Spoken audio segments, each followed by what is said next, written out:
Good evening. It is Saturday night. It has just gone 8 o'clock, and it's time for some Doctor Who. And tonight we are going to be doing Doctor Who favourite stories. Chris can't be here this evening. He's off entertaining. But joining me is my son Chandler. Say hello, Chandler. Oh, oh, Yeah. So we were going to be doing Time Monster. Um, no, Time Warrior, I should say. We've done Time Monster. We're going to be doing the Sontaran one um, next week. But we're going to be doing the favourite stories from Doctor Who, and we're going to be doing all our favourite stories pretty much from the first Doctor right the way through to the modern era. It's nice to talk about Doctor Who in a positive sense, I think. It's nice to talk about it in a way that we're not crapping on it. you get as good views though, does it? Views though, does it? Yeah, well, I I mean, think. screw the views. I mean, I had to talk about Doctor Who from the show that I remember than the show that I love. So it's Exactly. I'd rather talk about it in a way that isn't condescending, and I'd talk about it in a way that isn't bitter and isn't just that it isn't sickly. And I think it's probably the It'll be best a way to nice. put it. It'll be a nice. Yeah, it'll be a refreshing Yeah, change it'll of be a pace. refreshing change of pace. I feel to have like good Doctor Who on the mind. Wouldn't that be nice? So yeah, we're gonna do the favorite stories from Doctor Who, and as I said, we're gonna be going right way back to the original Doctor. The first Doctor. I think we there's a lot to cover, so I don't want to hang up too long on talking about the classic series and everything, but we are gonna be covering the full range. Um, I've said before, time and time again, I think William Hartnell gets a bad look in from the fans because he's kind of sort of the first and he's the oldest and he's sort of black and white era and um, he's often overlooked.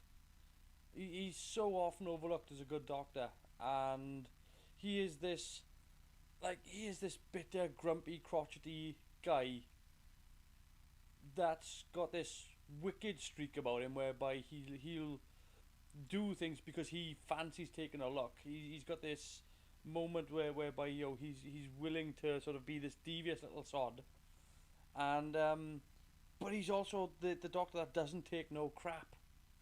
Like there's a very much a you don't want to cross this guy because he'll probably put one on your chin. Um, Yeah. he's Yeah. he's quite a bitter guy. I mean, he's. Yeah, I think he definitely Yeah. mellows out. I think The he Doctor definitely as a mellows out. character The tends Doctor to. as a I think character that he tends always to. keeps I that think that sort he of always keeps that sort of dark dark element there. You can element always tell that this there. You character can always could tell that this character could do a lot of damage or be do a lot of one not damage to or be trifle with. one not to But trifle with. the Doctor does But definitely, I think, the Doctor mellow out does and definitely, I become think, more mellow almost out and become more almost protagonist-like, protagonist if like.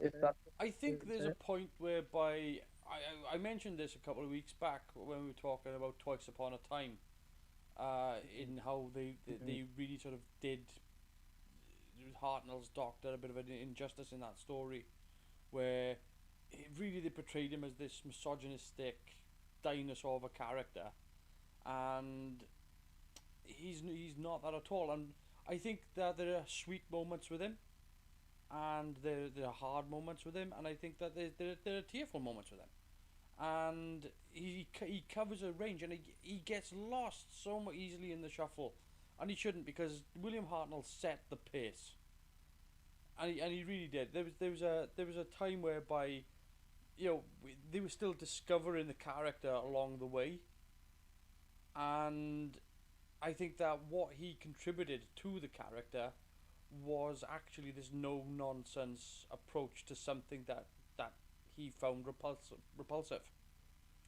Um, and whether it was a moral decision or whether it was ethical or whether it was whatever it was that he found to be obtuse to his morality, that's when he would be like, right then, we're gonna stop this. And it was a there was a part whereby the Doctor was pretty much on a survival thing at the beginning, whereby he was on the run, and it felt more like being pursued as opposed to the Doctor going on the offensive. I guess that's something that's missing now though. I feel that's sort of something that's missing out of modern Doctor Who, but it's been missing for a very long time. I think it's been missing probably probably since Tom Baker's era. That in the sense of that pursuit versus going on the offensive, or do you mean actually when the Doctor starts to go on the attack, like, and go yeah, after I this mean thing? there's a sense of that of the fact that the Doctor is more of a this is lucky we survived, you know, and you know we need to be sort of more cautious and take a more cautious approach.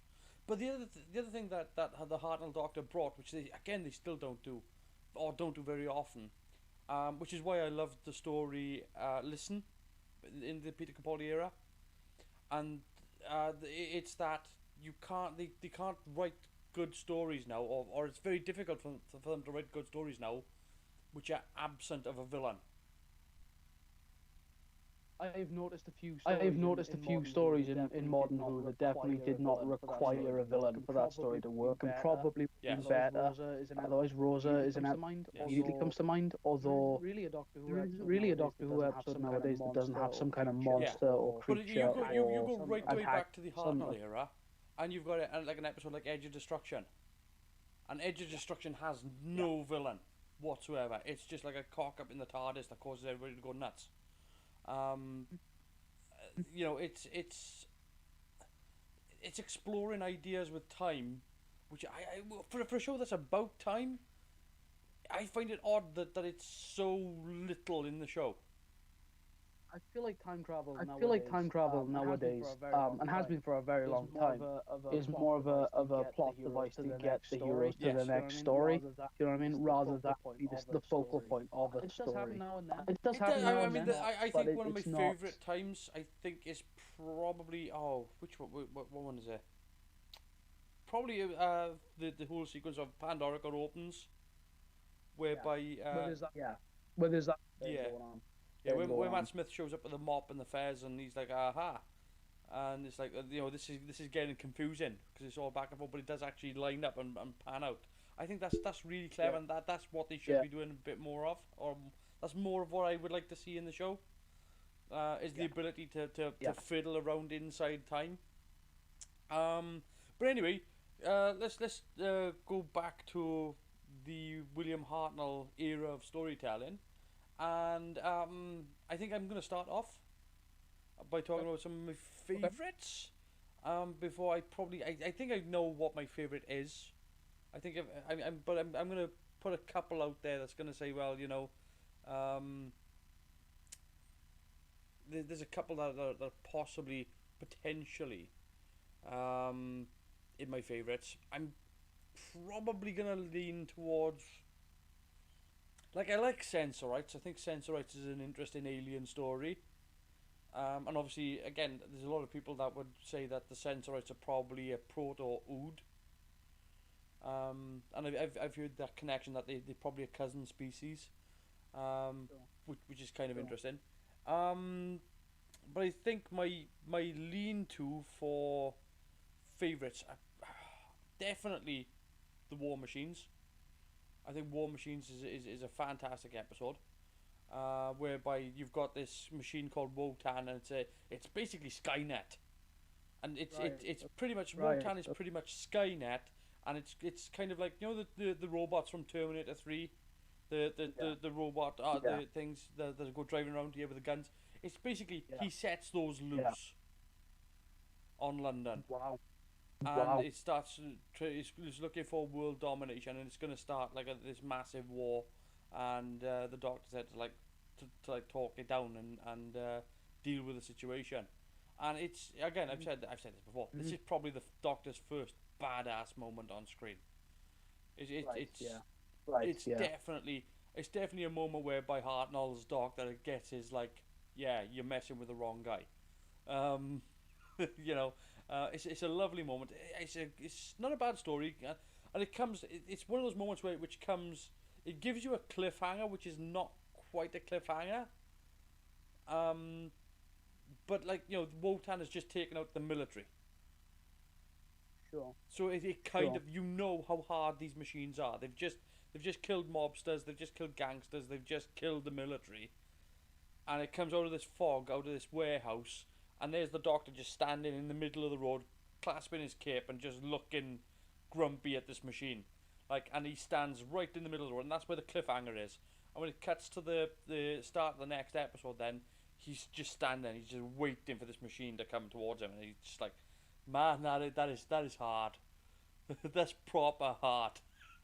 So it's a lovely story. It's not my favourite Hartnell story though. I've always put these two together because I have trouble sort of distinguishing them from different stories because I think one leads directly into the other, which is again something that they don't do anymore, which is to have these things serialized from one into another. Although that's supposed to be happening this year. So the first one then is Space Museum, which I think is a good episode. It's just a good story where the TARDIS slips a time groove, and the TARDIS crew arrive before they arrive. And I think it's a really good premise. I think it's a really good story. And what's brilliant about the episode actually is something that they couldn't have known about. They couldn't have known. In the story, Barbara explains what's going on, or once they work out what's going on, she asks questions to the Doctor, and the Doctor's like, aha, right, I know what's happening here. The TARDIS has slipped a groove in time, and we've actually arrived before we do. And then Barbara says, oh, well, that's why we're not leaving any footprints in the sand. And if you go back and watch the previous episodes, which we were incapable of doing, they didn't leave footprints. Which is like, there's no way they could have, it was just something they worked in. It was just like, if they had just said it, and they were leaving footprints, it wouldn't have mattered, because they wouldn't have been able to go back to, you wouldn't be able to go back to rewind it, so there's no way they could have known. It's just something that they worked in, that was like, just the tension on that level. Yeah, on that level. And so, but the thing is, the story doesn't pan out that well. It's a good story, but when they finally catch up and everything, and they deal with Ian gets a good fight scene in it. Ian goes full on, brutal punch up with one of the guards, and it's like a knife fight, and he ends up decking the guy, and it's a proper scrap. Okay. These days. Really, these days. Yeah, Doctor Who isn't really a action show. It's more like action show. It's more like maybe chases and maybe big sci-fi spectacles. You don't get many punch-ups in. No, but this was Ian slugging somebody hard, a proper scrap, and very very much in tune with sort of the westerns of the day. Yeah. I guess anytime you see like a bar fight or something, it would be in tune with that. Where these big telegraph punches going in, and just everybody throwing haymakers, and it just made Ian much more of a man, really. It just made him sort of more of a he was more of a gentleman of the day, whereby he would open the door for somebody. He was being very sort of gentlemanly to the ladies and to Barbara and all that. But if you upset him, he was going to clock you one, and it just put him into that sort of vein of that in that role. He wasn't a coward. He wasn't afraid. He was this teacher that was interested in learning. So he had all those going for him. But I think, and it's a strong show for Barbara as well, because Barbara kind of leads the way in Space Museum as well. She kind of outthinks people and kind of outfoxes them, and escapes herself and sets off this like gas or doesn't set off the gas, but actually is able to sort of drag people to safety. So she has a good showing in this, and it's very much a TARDIS team, but it's not my favourite episode. My favourite episode is The Chase. The Chase, William Hartnell. This is one of the things that's totally missing from Doctor Who. The Chase is set over several episodes, and it's a long story, and it's a chase through time and space, where the Doctor and the TARDIS team are being pursued by the Daleks, and they just on the run, And every single episode they land in somewhere new, a different, completely different place, a space station. They land in the past, they land in the future, they land on a different planet, they land on Earth. They're all around the place, week to week to week. You know, they land in New York. They land. There's some really class moments in this, whereby one of my favourite moments from the chase is this really short moment, this really brief moment whereby they land on a boat, and the boat's just like rocking upside down, and the crew's there, and the usual thing happens, you know, hey, we got stowaways on board and all this stuff, and you think, it's going to be one of those. Mm-hmm. But it quickly goes sideways, because the Daleks arrive. And the Daleks arrive and they start annihilating everybody on the ship. And it's just death, death, and people diving overboard, and the Daleks just shooting everyone. And the most they can do, the most the Doctor can do, is just get in the TARDIS and go. That's all they can do. They have to stop because they've been jumping through time so much. They've cooked the engines of the TARDIS, and it's got to have time to cool down. Which is a great premise as well. Yeah, I've not heard that before. That makes sense. But that makes sense. Because they keep hopping and hopping and hopping, they've got to cool the engines down. So they have to stop. Well, all these people are diving overboard. The Daleks are killing everyone. The ship is left empty. And it's a fantastic moment. Fantastic moment in this. And most people won't get it. It'll go straight over their heads. And that is that the TARDIS takes off, and it cuts to the outside of the ship, and the name on the side of the ship says Marie Celeste. Right? And that's really, really fantastic. Because if you don't know, the Marie Celeste was a famous ghost ship that they found adrift at sea with everything on board, all the cutlery, all the food, everything untouched, but the entire crew was missing. That's the sort of Doctor Who explanation for what had happened. That's really cool. It's amazingly good. Well done. But the other thing about the chase as well, which I think makes it really a really good story, is it gets to the end of it, and because they've been hopping through time and so much, they have to finally stop in this one place, and they land in London in 1966. And that's when Ian and Barbara say, actually, we're home. And they've been hopping around time with the Doctor for so long, and really you got a farewell with the Doctor and Susan, but the Doctor was kind of happy about it, because he was like, you know, she'd met somebody, she was with somebody, and it was a good sort of he was happy that she had gone her separate way. You know, she'd had found a life for herself. And that was a very different send-off to what Ian and Barbara had. Like, there's a point whereby you see, and they do this weird thing where Ian and Barbara have these photographs taken all around London, like them sort of doing these touristy kind of things. Yeah. And there's all these photos of them laughing and smiling and having a good time together, and it kind of sort of informs you as to their relationship, as to where their relationship's going then.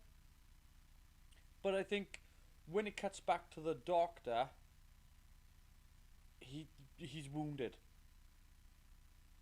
Right. Okay. So it's a more they almost kind of outgrow the Doctor then, I guess, in that way they kind of don't really need him anymore. They want to live their life together. I don't know about that. I think it's just that they wanted to go home. They were forced into travelling with the Doctor. You can't forget that he did. Well, it's not that he kidnapped them. They wanted to press the switch to get out, and the TARDIS took off. They were looking for the door switch, and they accidentally took the TARDIS. He didn't touch the controls. That was Ian. Yeah. And he couldn't control it. And his ability is always brought into question. But the thing is that when they are left, when they leave the Doctor, it's a really bizarre leaving, but you can see how happy they are. But when you see the Doctor, and he's like, and it's that ride of emotion of going, well, you know, they seem happy and everything, and he cuts back to the Doctor, it's like, and you see this bitter old man that's really sort of, I'm gonna miss them. Yeah. And it's a gut punch. it's so good, so good.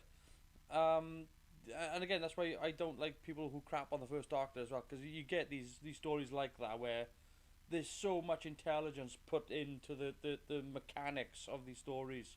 Yeah, you get For sure.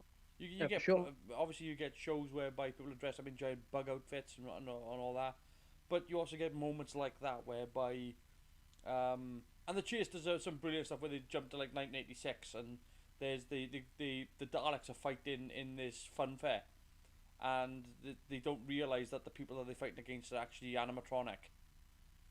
Oh, right. So they're fighting against Frankenstein and Count Dracula and these are all they fight in these animatronics in a ghost house, and they don't realize it. It's fun. But again, that's what the Chase does. It takes all these different scenarios in a different episode, and then just blends them all together. It's just this one. Every episode is a new set and a new story. I really like that. I really like that concept as well. Having a long running theme and a long running way of getting the characters to a bunch of different locations and a bunch of different time periods and all these sorts of things. In one story. That's a really cool idea. Plus, anytime you put the Daleks in, it'll probably be a crowd pleaser. That's good. Yeah. So that's good. Yeah. So I think that's my personal favorite choice for the William Hartnell. I mean, 10th Planet is good. There's so many good ones. But I think The Chase is it. I think it's so well structured, and every episode's a surprise, and I like that. There's a little bit of a thrill each week. So anyway, that's my choice. Have you got a choice for your William Hartnell story? Yes, and kind of no.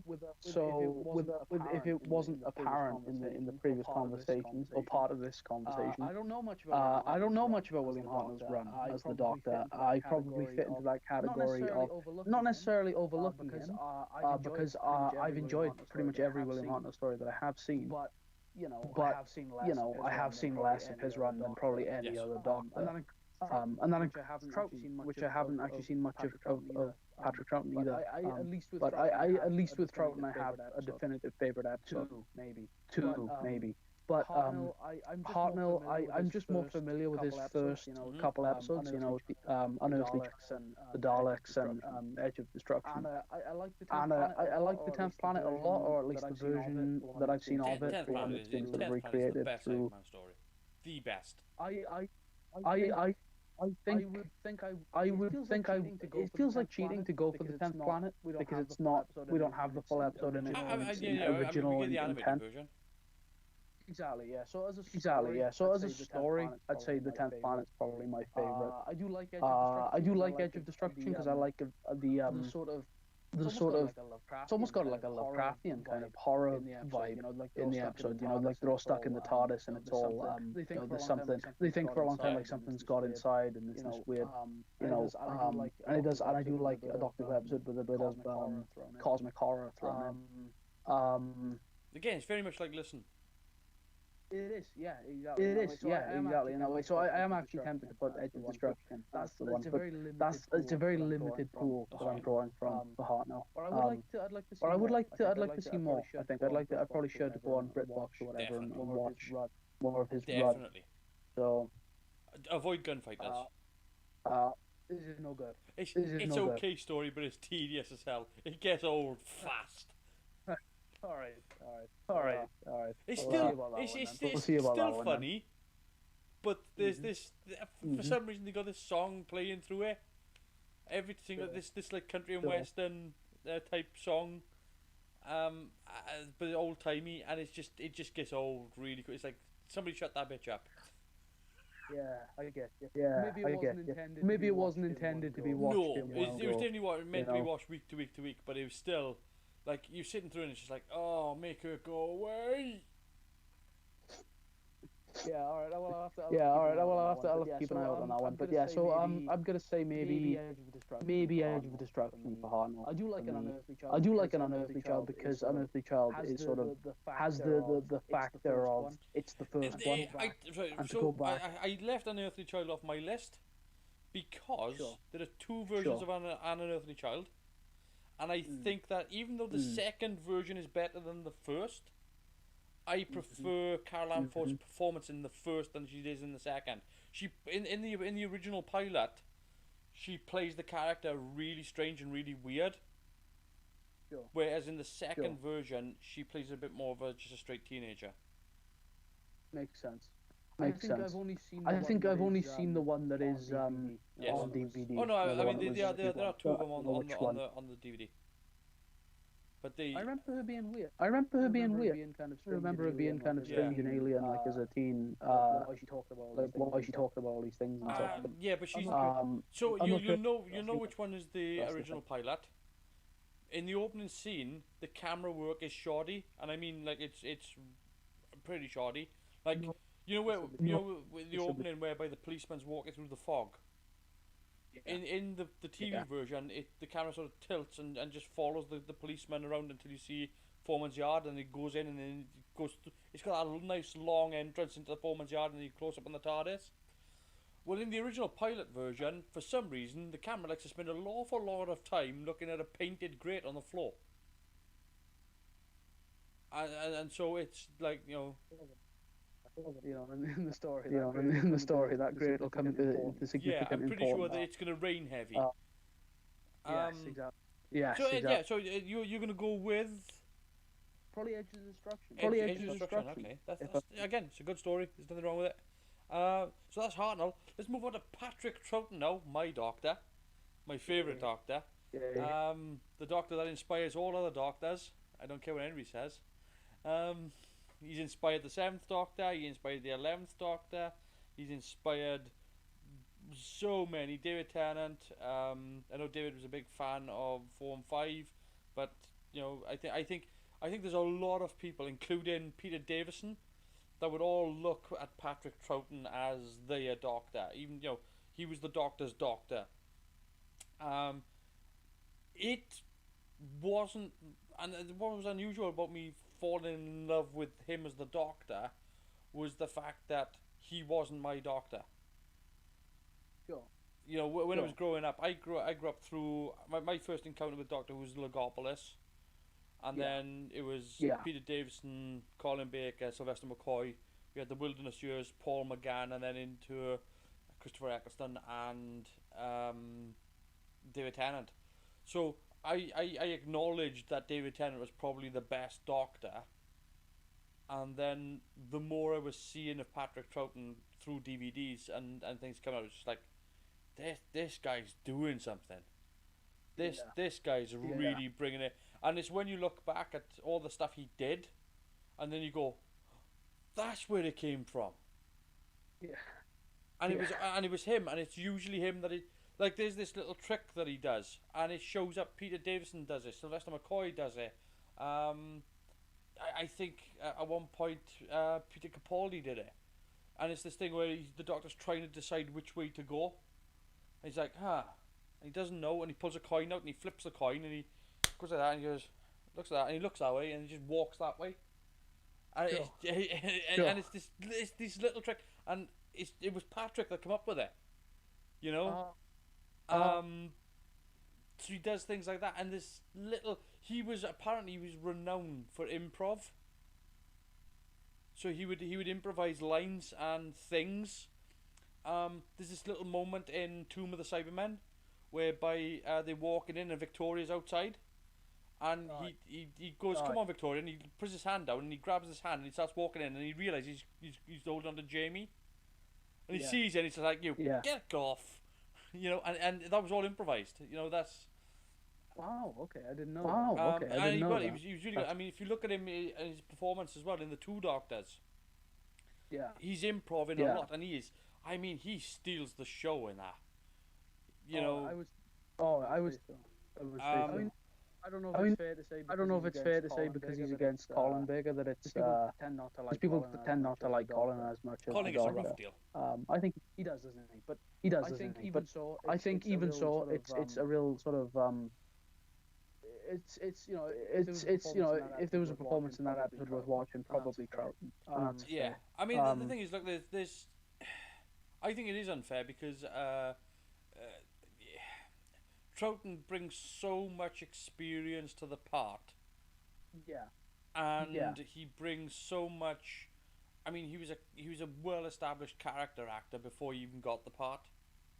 Yeah. And he was a well-established character actor after he got the part. You know, so he. I mean, you've only got to look. I've mentioned this loads of times. Watch him in Enemy of the World. His performance in Enemy of the World is unbelievable. Yeah, I know of. Yeah, I know of that, and I will check that out. Here's the thing. Like, he is playing two parts. Yes. He plays the part of the Doctor, and he plays the part of Salamander. And where his acting comes into brilliance, when you first see him as Salamander, he is so clearly not the Doctor. Right. And when you see him as the Doctor, you know, it's like, oh, he's done something different here, and it's so subtle in his performance. But then you realise just how good an actor he is when they kidnap the Doctor and try to get him to replace Salamander. So you've got the Doctor doing an impression of Salamander. With two characters he's already playing Salamander. So he's made the distinction between... It boggles the mind. Well, it just shows you, you know. Like he put his working boots on and put a lot of himself. It's incredible to see, particularly when there's a scene whereby Salamander and the Doctor come face to face, and he's playing both, and they were using 1960s split screen, right? It's incredibly well done. It's locked off. You can't see the divide. You can't see it, right? But the eye line is there. The eye line is spot on, and the pace and the tempo is beautiful, which is a shame because it's not my favorite episode. I was gonna say, you've got a lot of good. It's just not. I'm trying to convey how good Patrick Troughton really was, and how just watch the episode and you'll realise just what his acting stick is, and it's comes with such a clout. I think if we're going to talk the top Patrick Troughton episodes, we're definitely going to put Tomb of the Cybermen in the top 10. But I'm also going to throw in The Mind Robber, which is just this amazing episode of total bizarre craziness, which I absolutely love. It starts off with the TARDIS exploding, like that's one. You've got me sold. I'm in. Strong.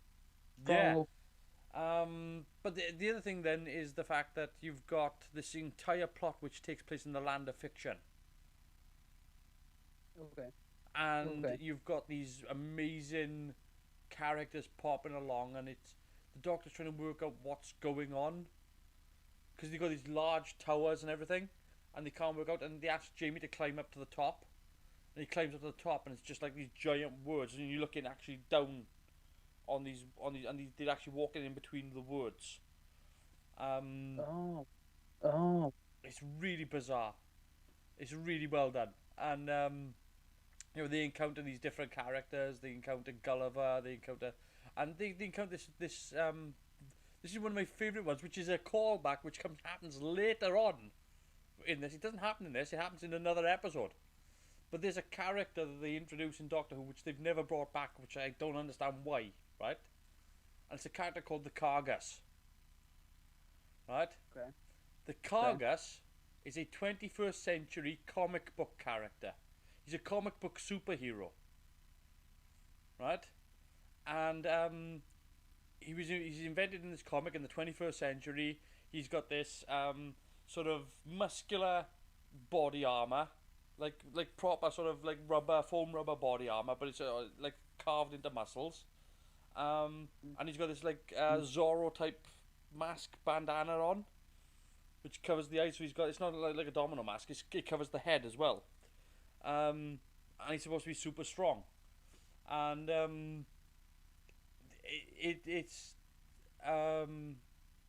it's a really fun. It's all these fictional characters that they brought in, and I never understood why they never brought the Kargas back. But there's an episode, a couple of episodes later, where the Doctor's sitting down and he's reading a 21st century comic, and it's the Kargas. Oh, cool. And it's cool. yeah. That's I really mean, neat. it's Missed the trick when it came to that Capaldi Christmas special yeah. a few years ago. Well, that's they super. really missed it. Yeah, they really missed it. That's why that's the only thing I really didn't like about that was the fact that they had the carcass there, so the Doctor was already familiar with superheroes. It wasn't like he was oblivious to them. Well, in fairness, how was the Doctor supposed to know that superheroes would be so big in the 21st century? Exactly. You know? But I think if I'm looking at my favorite Doctor Who's for I mean, War Games. Oh my God, War Games is astounding. I was going to mention. Look, I know people think it's long because it's 10 episodes. And it is long. It is long. And I think some people overlook the point that there's a point whereby I know some people think that it gets tedious because they keep getting captured in the same way all the time, and they don't accept the people that capture them don't accept that they are not enemy spies or something like that. But I think the part of that is actually what they've done is, and Jamie does call it out kind of after about 6 episodes. He's like, oh, not again. And it's like if you think about it, they don't explicitly say it to you. They don't spell it out for you. But everybody's been programmed. So they're all going to react the same way. So anytime that these people are captured, they're automatically going to think spy. Because they've all been programmed to think that. Yeah, exactly. So, and the fact that it gets tedious with Jamie is, and the fact that they call it out, actually, I think does help.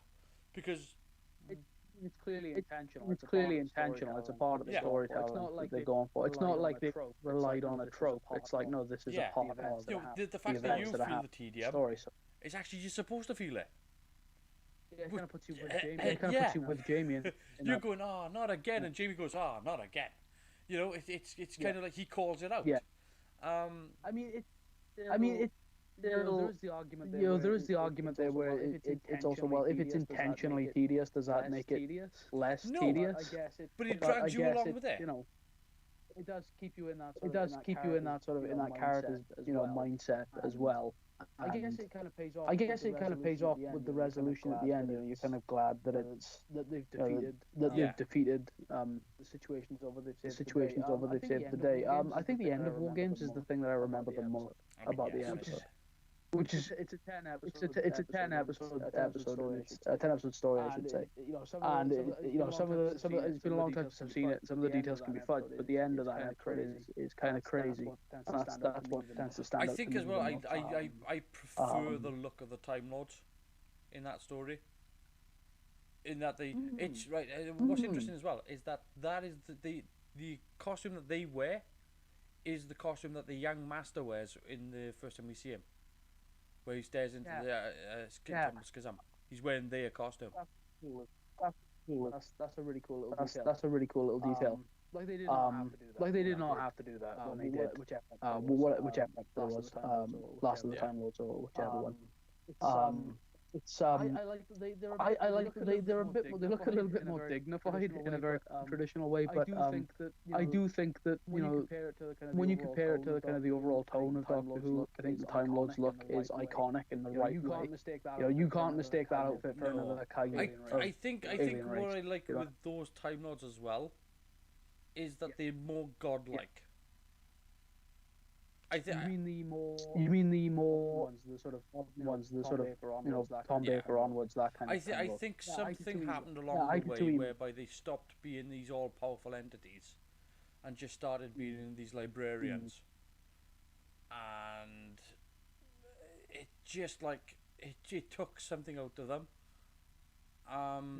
Given that some of the main Time Lord villains and some of the big Time Lord characters were things like Omega, Rassilon, and you had these big, huge stories and all powerful characters. To then sort of neuter these aliens, I mean, maybe there's a story there. Maybe there's a story that can kind of go, if you go back and examine this, you'll see where these got derailed, and they had they were kind of declawed, like, maybe this. We've Time Lord history. From what we know about Time Lord history and canon, That's very Yeah. possible. That's very likely that could be a story Yeah. there. In And it'd fact, be good to see that. I mean, and it'd be good to see it that. always bothered me Yeah. because I remember going back. I mean, you obviously you probably know something of this, but during the time of the what they call the Cartmel Master Plan, they were looking at the Doctor and they were trying to decide it being a bit more mysterious, putting a bit more mystery into the Doctor. Yeah. But the other thing was that they saw that Ace was this student to the Doctor as she was growing up and she was maturing. And this is a conversation to have for later on, but she was supposed to be trained to become a Time Lord. Yeah. And the notion there That, was that you don't have to be from Gallifrey to be a Time Lord. which I've always thought was an interesting concept, being different from a Gallifrey and Time Lords being separate, more like a class Yes. of people or a type with you've always had the Shobogans, who are the Gallifreyans. Sure. So Yeah. whether or not, I mean, the other part of the thing with the Gallifreyans was the fact that I think it was way back when Tegan was talking about I think maybe it was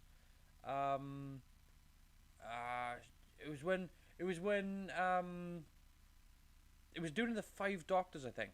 I don't quote me on this, right? But I think it was during the Five Doctors where the first Doctor blanked out. Okay. And she kind of took his pulse or took his heartbeat and she said, oh, his heart is working. And I think Nyssa was like, don't you mean two hearts? He's like, no, he's only got one. He hasn't regenerated yet. Oh, right, okay. Yeah, apparently it was in the script, but it got taken out. I see. I see. Right. That's But right. then it was kind of like, oh, he's only got one heart until he regenerates, and then he has two. Might have originated as something else. Is that the idea, or the Gallifreyans are different genetically from Time Lords? You have to be exposed to the Eye of Harmony to become a Time Lord, and you have to be given the power to regenerate.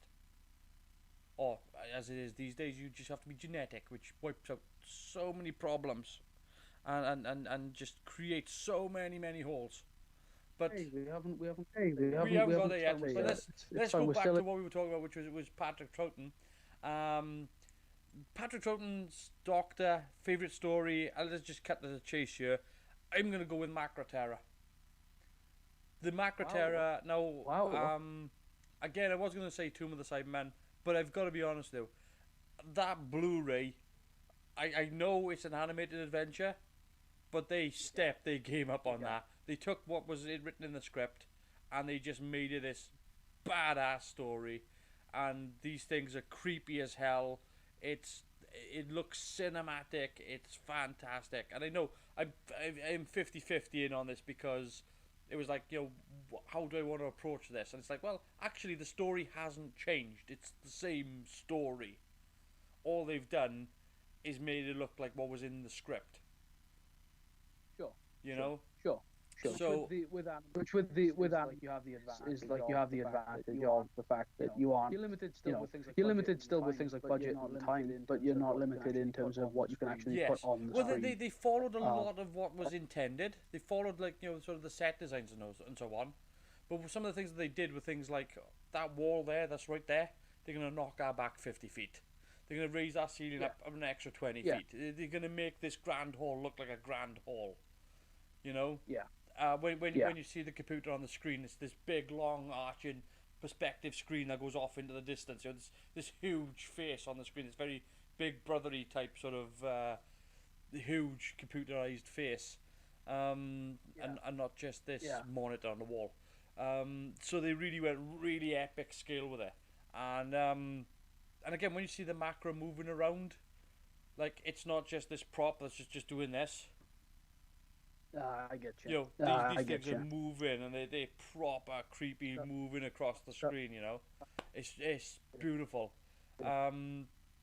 It's one of those things that gives me this sort of how do I want to how do I rate it? But if I'm gonna rate a Patrick Troughton story, it's that one. It's that one. It's a shame because I've mentioned this before, but I got Fury of the Deep as well on Blu-ray as well, which was and I was so looking forward to it. And I don't want to crap on it because I still think it's really really good, and I think it's a really good story. It's just it's very two dimensional. They exceeded this, you know. Particularly when you had like the Faceless ones as well. So the Faceless ones was a bit better, but Fury from the Deep just sort of it just plateaued, and I'm gonna blame the pandemic on that. So that's why I'm gonna do that. We've still got the story and it still looks good. I'll leave it like that. So that's my favorite. If I'm gonna put others in the top, Faceless ones definitely. Again, Mind Robber and War Games definitely. There's so many good ones. The Moonbase is a good one. Invasion is a good one. The Cybermen. I mean, come on, it's iconic. Yeah. So again, there's so many iconic ones. The Ice Warriors. Wheel in Space. Power of the Daleks. Jesus Christ.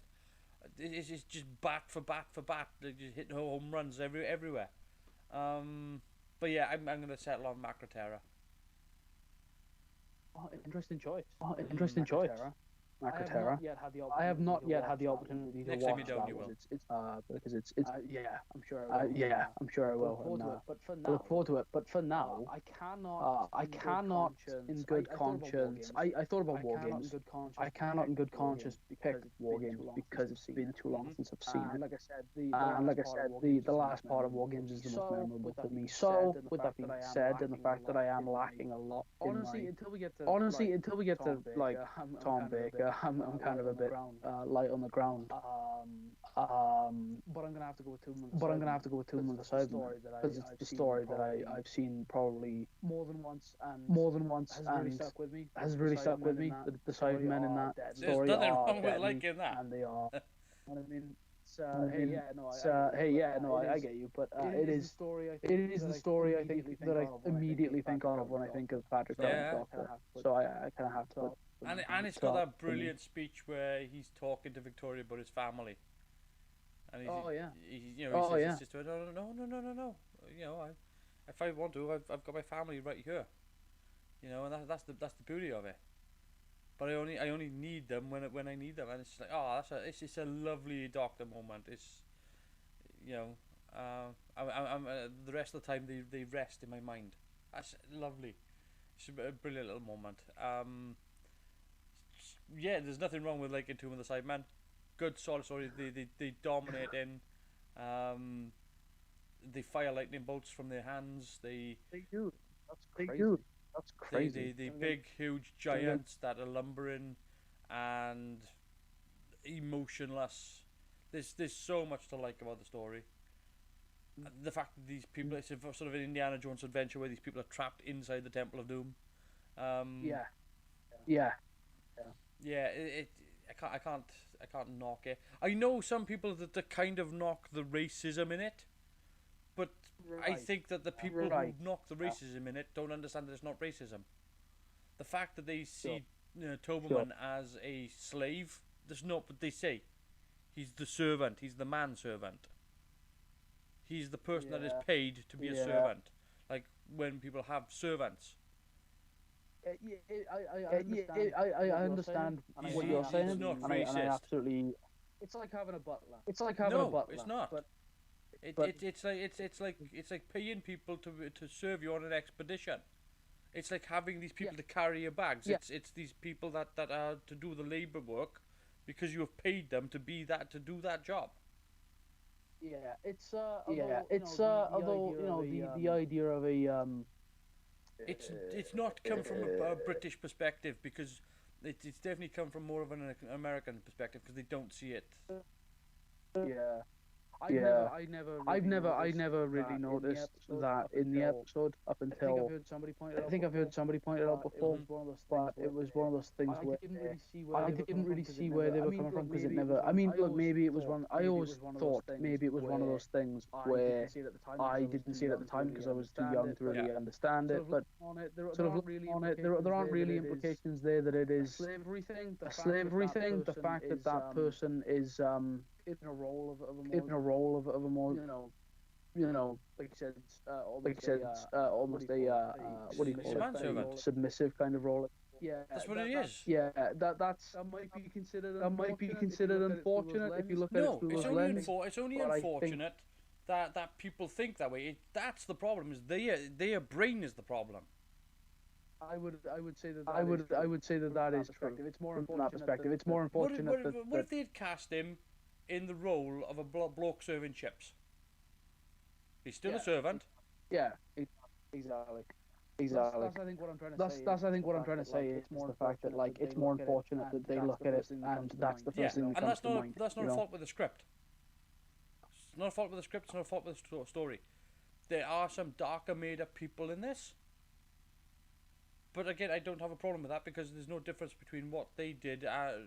What were they going to do? Ask these people to go out and get a suntan in London in November. There are certain traditions of the past that are probably best left in the past. But I understand. I don't even see the problem with it. I can't see the problem with it because they're portraying these characters, and I mean, I genuinely don't see the problem with it.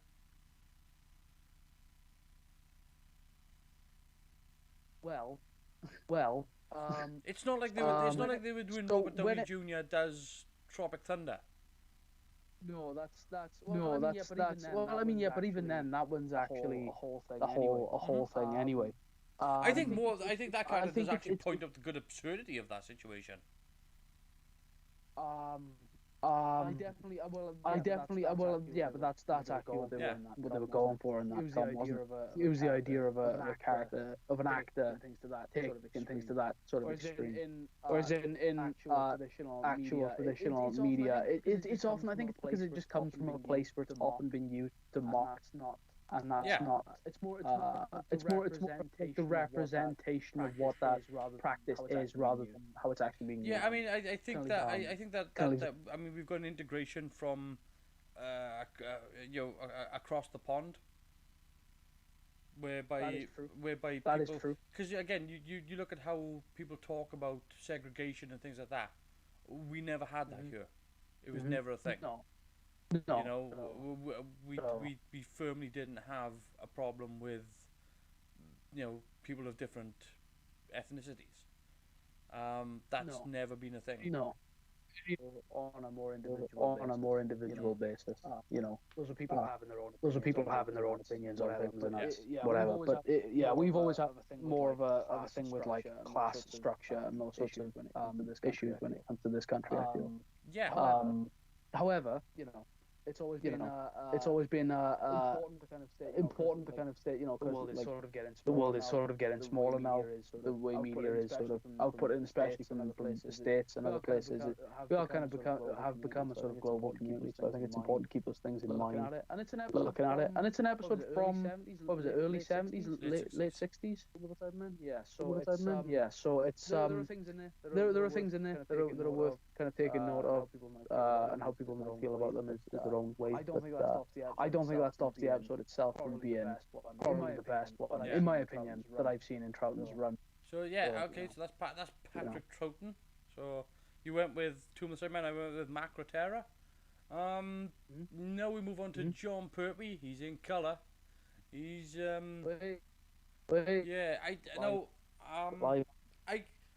we still going through the John Pertwee era.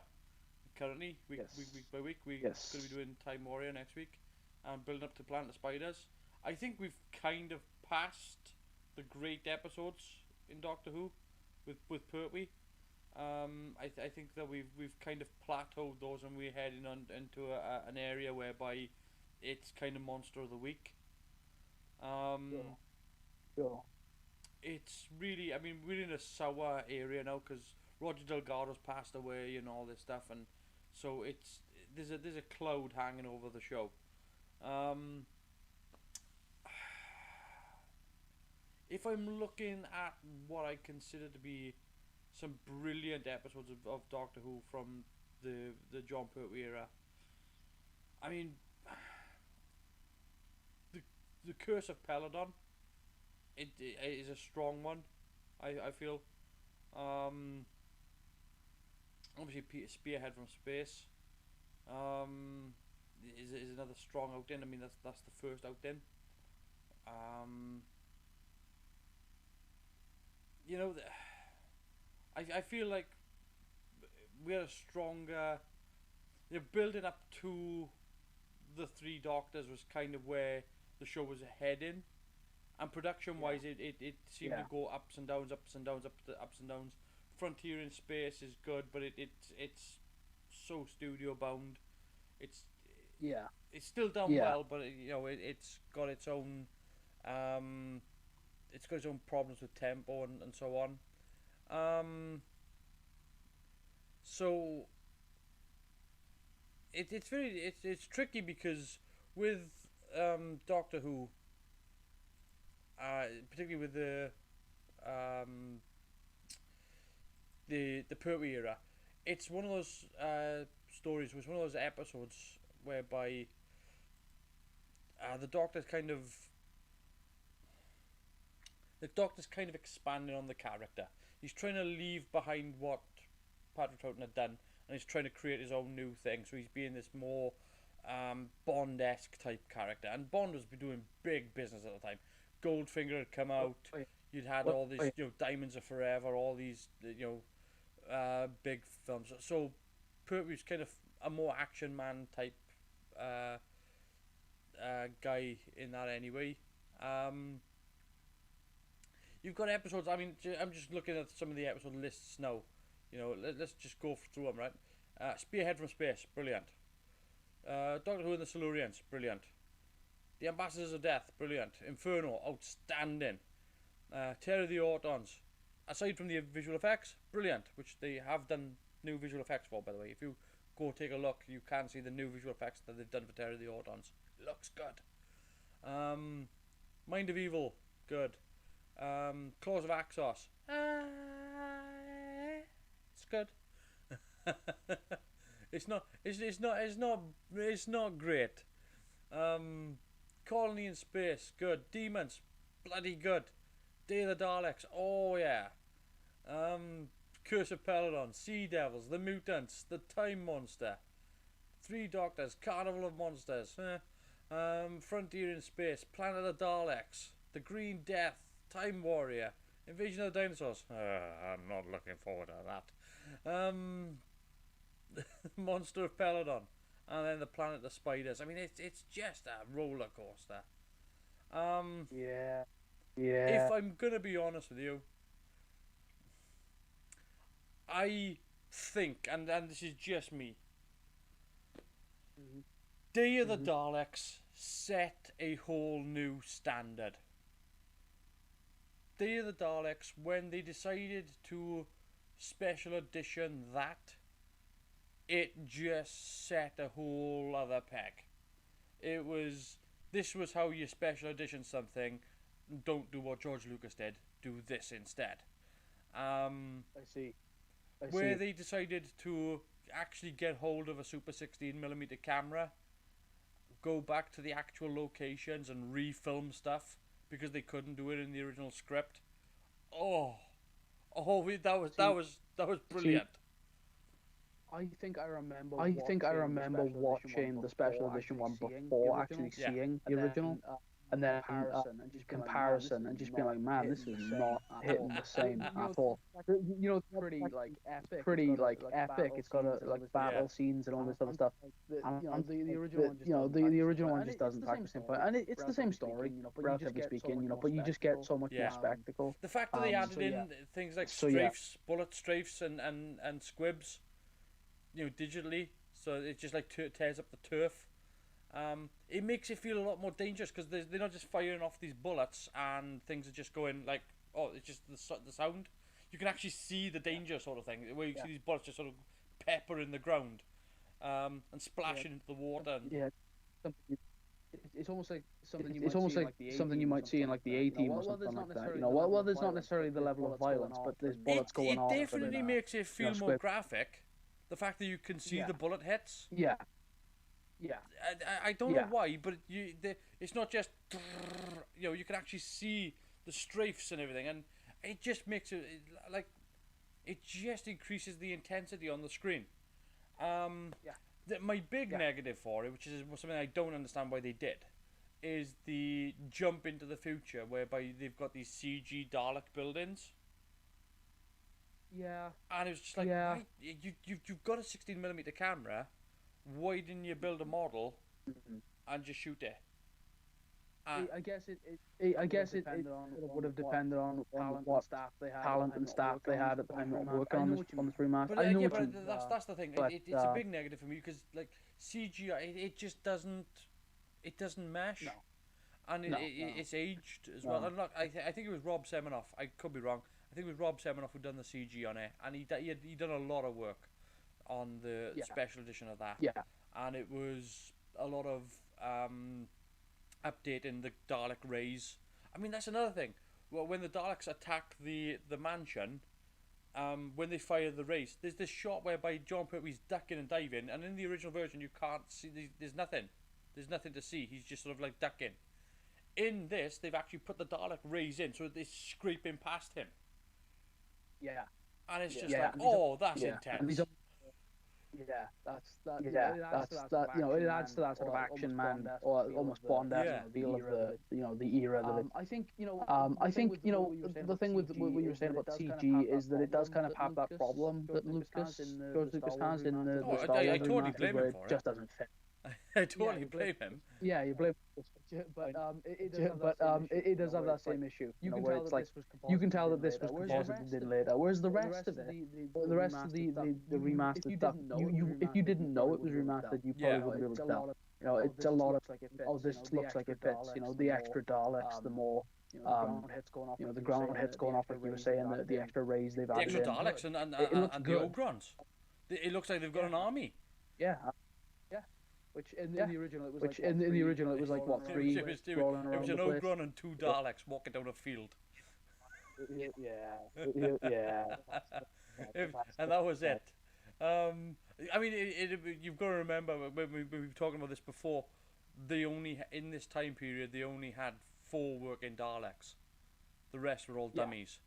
Yeah. Weren't the rest the ones they got for the remaster actually fan-made Daleks? Yes, they were. Yeah.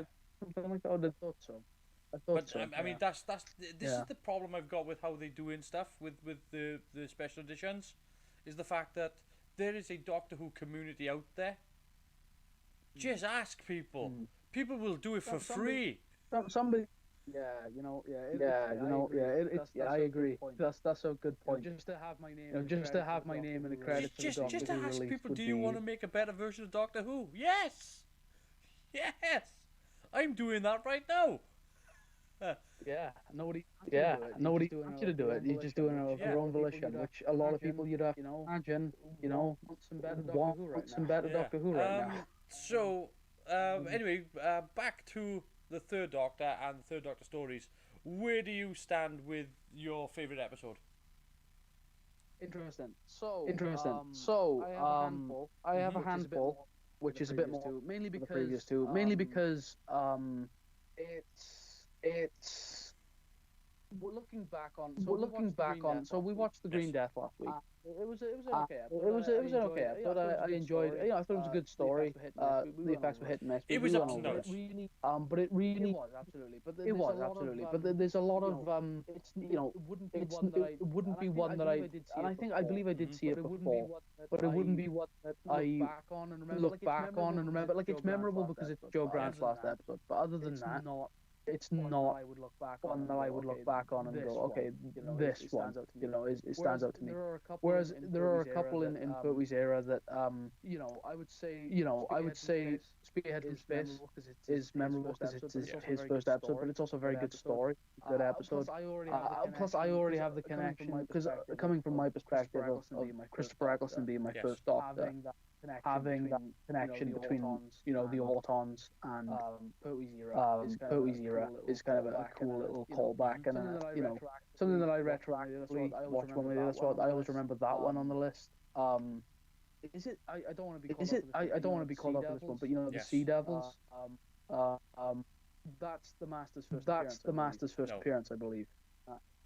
Incorrect. Okay. Incorrect. Okay. Which one is? I know he's in that. He's in. I think it's Doctor Who and the Silurians. Something to do with Silurians, isn't it? Yeah. Silurians, isn't it? He's in Terror of the Autons. No, Terror of the Autons is his first one. What am I on about? Terror of the Autons is his first appearance. Okay. His TARDIS is described as a horse wagon, as a horse truck, and he lands outside a circus. I think Delgado's Master needs a bit of a shout out over here. I don't know if obviously you probably covered him a lot. He went through the Master. Exactly. That's where I have to say on that, because to throw my hat in the ring very briefly. Not the first Master I ever watched, and not the person to have the tenure for the longest either, but definitely the one that all other versions of the character are at least somewhat based upon. He was the gentleman. He was the gentleman master. He was the guy that would smile while stabbing you slowly and painfully. He was the brutal, evil mind that saw us as ants and nothing more. Yes. And when it comes to recurring villains in Doctor Who, Delgado's Master is probably one of the strongest outings for like a first appearance and a first. The original version of that character is probably the strongest. I like other versions of the Master, but you've got to give him a shot. I'm talking about Pertwee's era, so I want to put that in there. But for me personally, I don't know. Pertwee's era's got a couple of good ones. Demons, however you pronounce it. I remember that one, and that one being a good episode. And while it's very demonic, I like it. It's very. It's very much more of a haunting story, whereas it's more about devils, just basically. Just straight up. I mean, they're aliens. I guess, but it's straight up demons. I mean, really. they are and they're not. They are what they claim to be. They are demons. I believe they really are. They done the funny spelling because they wanted to, but I mean, they really are sort of they are beings, but they are demons at the same time. So they're not quite aliens. It's sort of, they are like interdimensional creatures. Yeah, what you could consider an alien to be. The line I think between alien and supernatural creature is very blurry anyway. But Doctor Who does tend to do that, where it goes, oh, this supernatural thing, but I mean, they're kind of a mishmash. I think they are kind of both. They've got a technology, but they are kind of supernatural. Yeah, for sure. Yeah, for sure. So that's a memorable one for me. The Three Doctors, super memorable. It's the first big anniversary Doctor Who sort of crossover thing. Which I like that episode. I like Omega's appearance in the episode. It's a shame, obviously, but given the circumstances. When we watched this, I gotta be honest though, right? I know why people like the episode, but the goddamn bubble wrap monsters and the sets are just terrible. They are. They're not good. But that's a lot of that. I know what you mean. I know what you mean. And yes, but also that is a lot of like watching classic Who sometimes can be a bit of that. You just kind of have to put that to one side. You can see where the previous budget went, but you'd have thought, being the 10th anniversary episode, you'd have thought that's where the budget would have gone.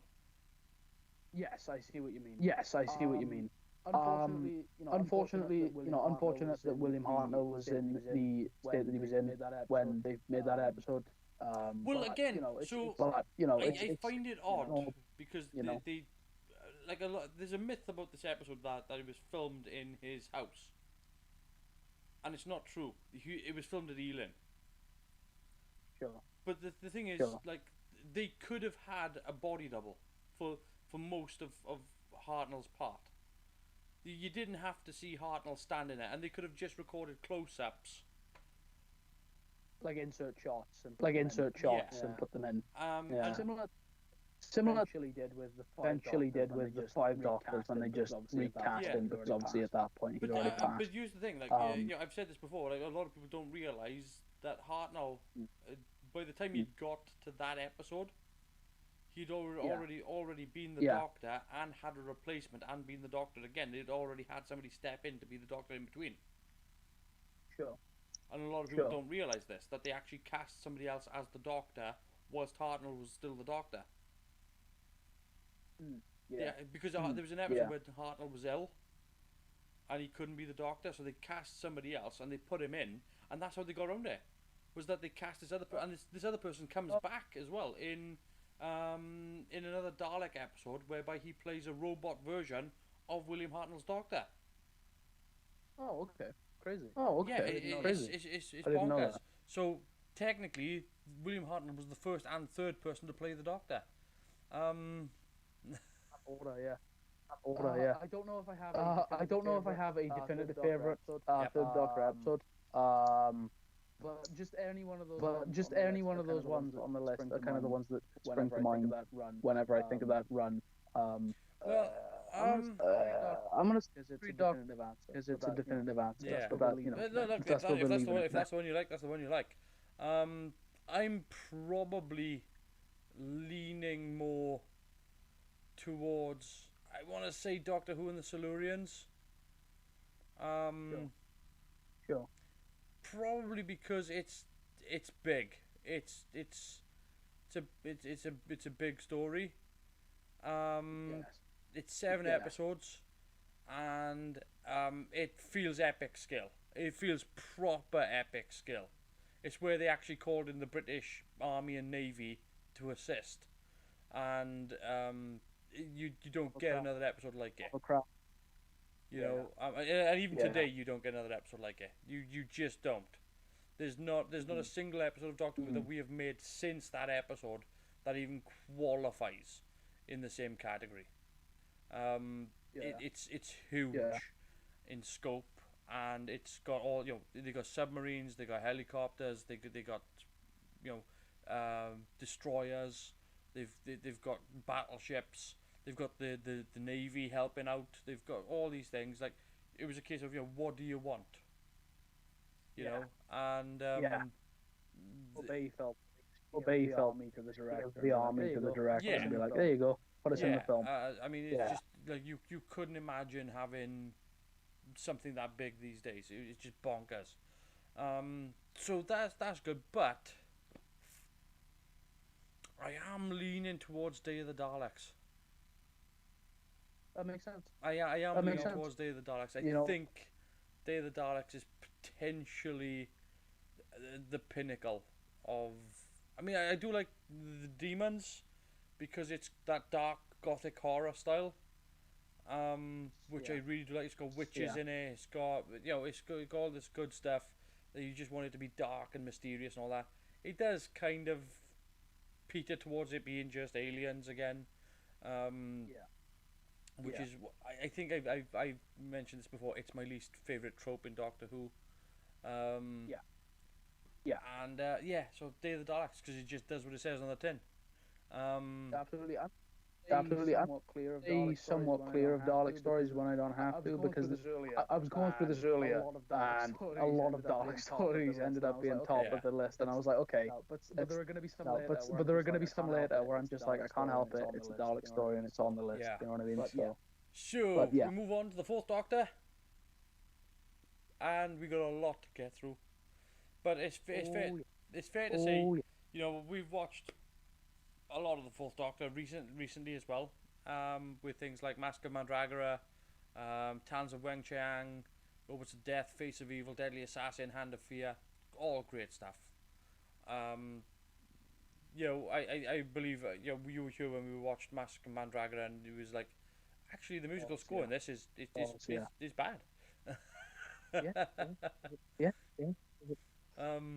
I mean, like, you know, You know, like Go on, sorry. there's a lot of there's a lot of because Tom Baker was just the Doctor for Yeah. so long. And you know what I mean? And you know, you don't get to stay on. you know, you don't get to stay on. Well, first of all, the show wouldn't stay Well, on the first air of all, if the it show wasn't wouldn't stay putting on out the at air if least it wasn't putting out good at least episodes.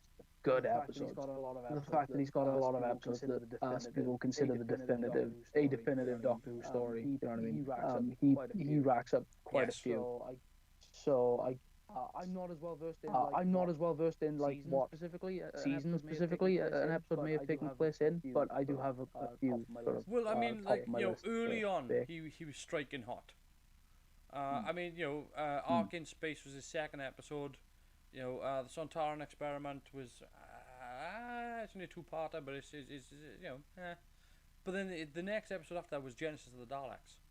So in his first season, he had this huge story, this great six-part, and then followed that then with Revenge of the Cybermen. So he goes from a Dalek story straight into a Cybermen story. You know, Terror of the Zygons, which again, the Zygons, that's brilliant. That holds up so well. I mean, plastic villain. Plastic villain. Looking back, You know, it's like but looking back, it's like the Zygons are a big, associated with that you know, era. associated with Yeah, that era well, again, as well. so I would I say. mean, Terror of the Zygons. If you haven't seen it, Mm. everything's done in camera, Okay. and the visual Okay. effects in it, you know, they use a lot of foreground miniatures. They use a lot of sort of foreground matte techniques. Yeah. Everything looks like, you know, it holds up today. It's better than some of the effects you get today. Yeah. Yeah. And it's all in camera, so it doesn't degrade. It looks really, really good.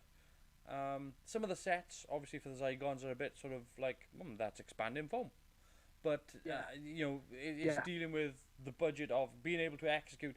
You can't imagine trying to execute Terror of the Zygons on the same sort of budget today. You couldn't imagine doing it. But then, you know, you get past that, you got Planet of Evil. You know, fantastic. Pyramids of Mars. The Android Invasion, The Brain of Morbius, Seeds of Doom, Mask of Mandragora, again, Hand of Fear, Deadly Assassin, Face of Evil, Robots of Death, Tales of Wang Chiang, Horror of Fang Rock, brilliant episode. It's a classic horror episode whereby they're stranded on an island in a lighthouse and they're being assassinated by an alien. The Invisible Enemy, I can't see it myself. Image of the Fendal. Image of the Fendal, I know you've seen recently as well. That was the one with Wanda Vantham in whereby the actual camera drifted down too low and you could see the under the set. The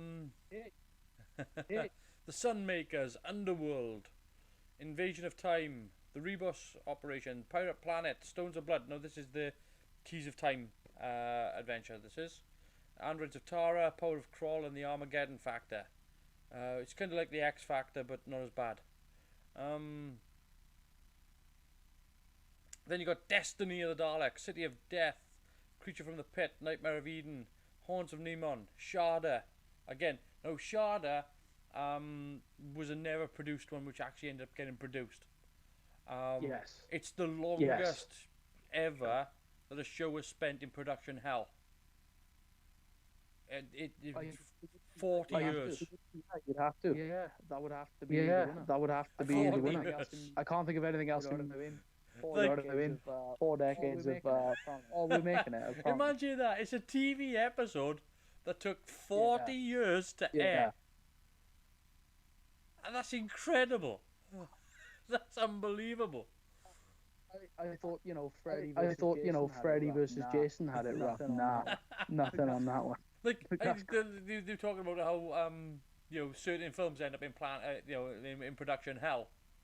Like, grow up. The Leisure Hive, Meglos, Full Circle, State of Decay, Warrior's Gate, Keeper of Traken, Logopolis. That's the 4th Doctor's list. If I'm going to talk about his best, Talons of Weng Chiang has got to be up there. Genesis of the Daleks, obviously. Best produced is Terror of the Zygons. Robots of Death is always a fun one. Robots of Death is one that I have a lot of love for. I do like Robots. Yeah, Again, the Keys of Time.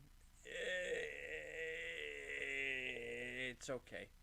But if I'm looking at what I think is my favourite, I'm gonna say we got Logopolis, which is his bow-out story, which is a really good one. Keeper of Traken, which introduces us to Anthony Ainley's master.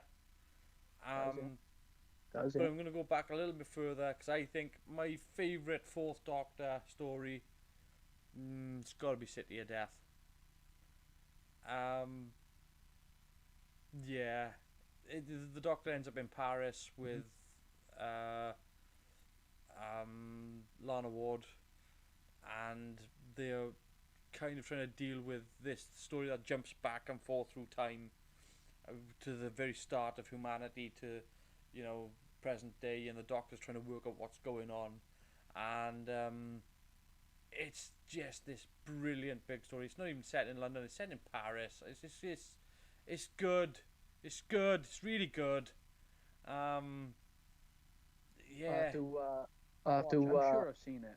I'm sure I've seen it. I must have seen it at some point. But it starts the joke, or pretty much keeps the joke going. This long-running joke that every single time the Doctor tries to go visit Leonardo da Vinci, he keeps being out. Oh yeah. Oh yeah. That's in. They do that again.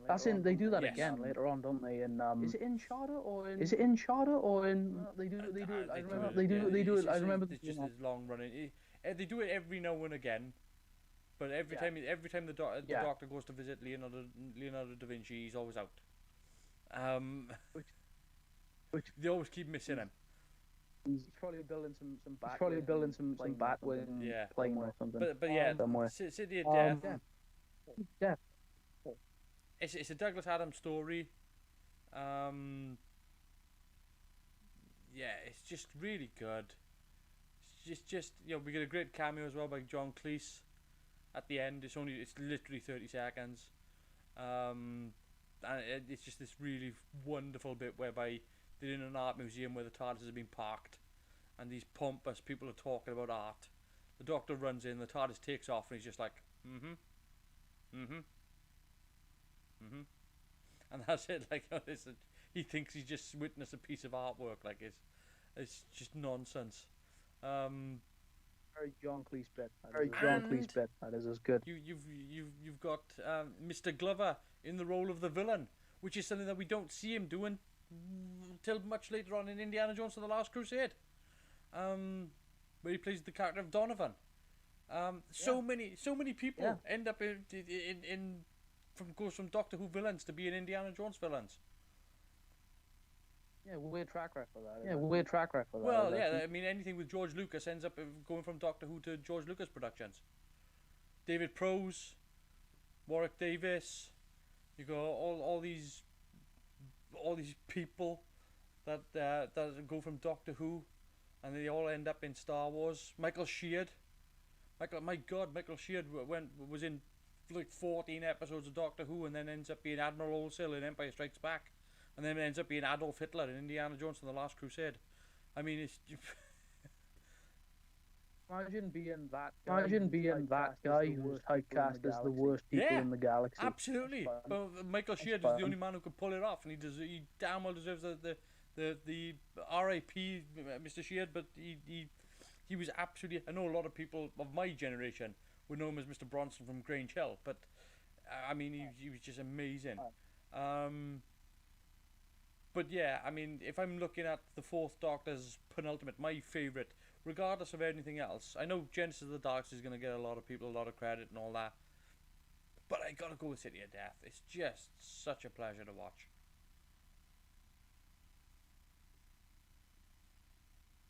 I'll have to check that one out. When it came to me, we've kind of flipped the problem.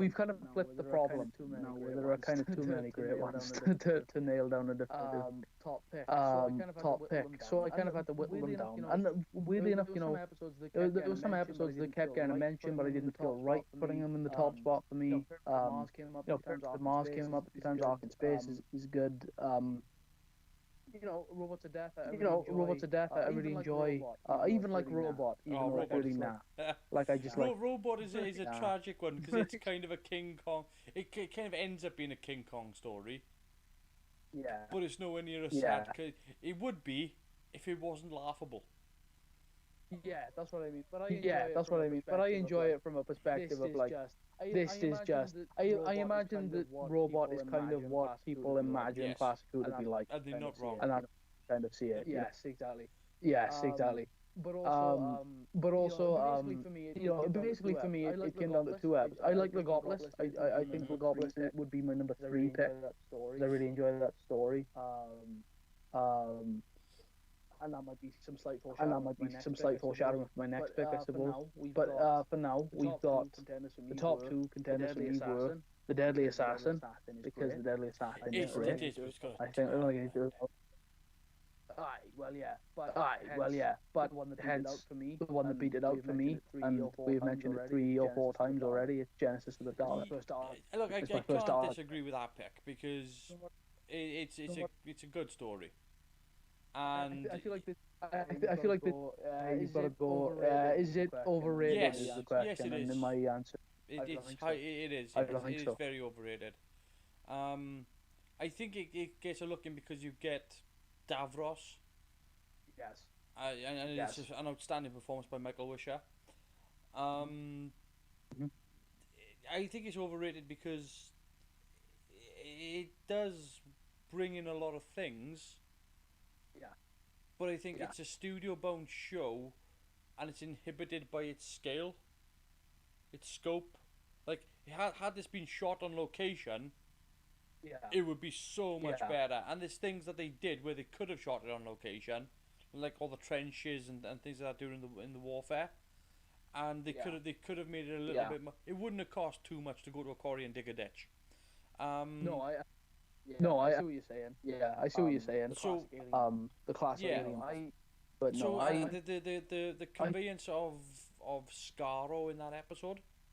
Yeah. I think that they had a potential to do more, and I think that's why I don't rate it as high as other people is, because I don't feel like it's as high as it is, and as good as it is, and it is good. I'm not trying to diss it. Absolutely. I just think that if you were to reshoot that today, you wouldn't do what they did.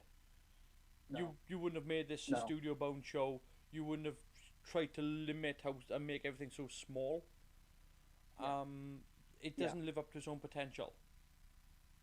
I see where you're coming from. I see where you're coming from. For me, and I don't think I need to justify to you why I like Genesis of the Daleks. I think you understand, and most people will also understand why Genesis is. Absolutely.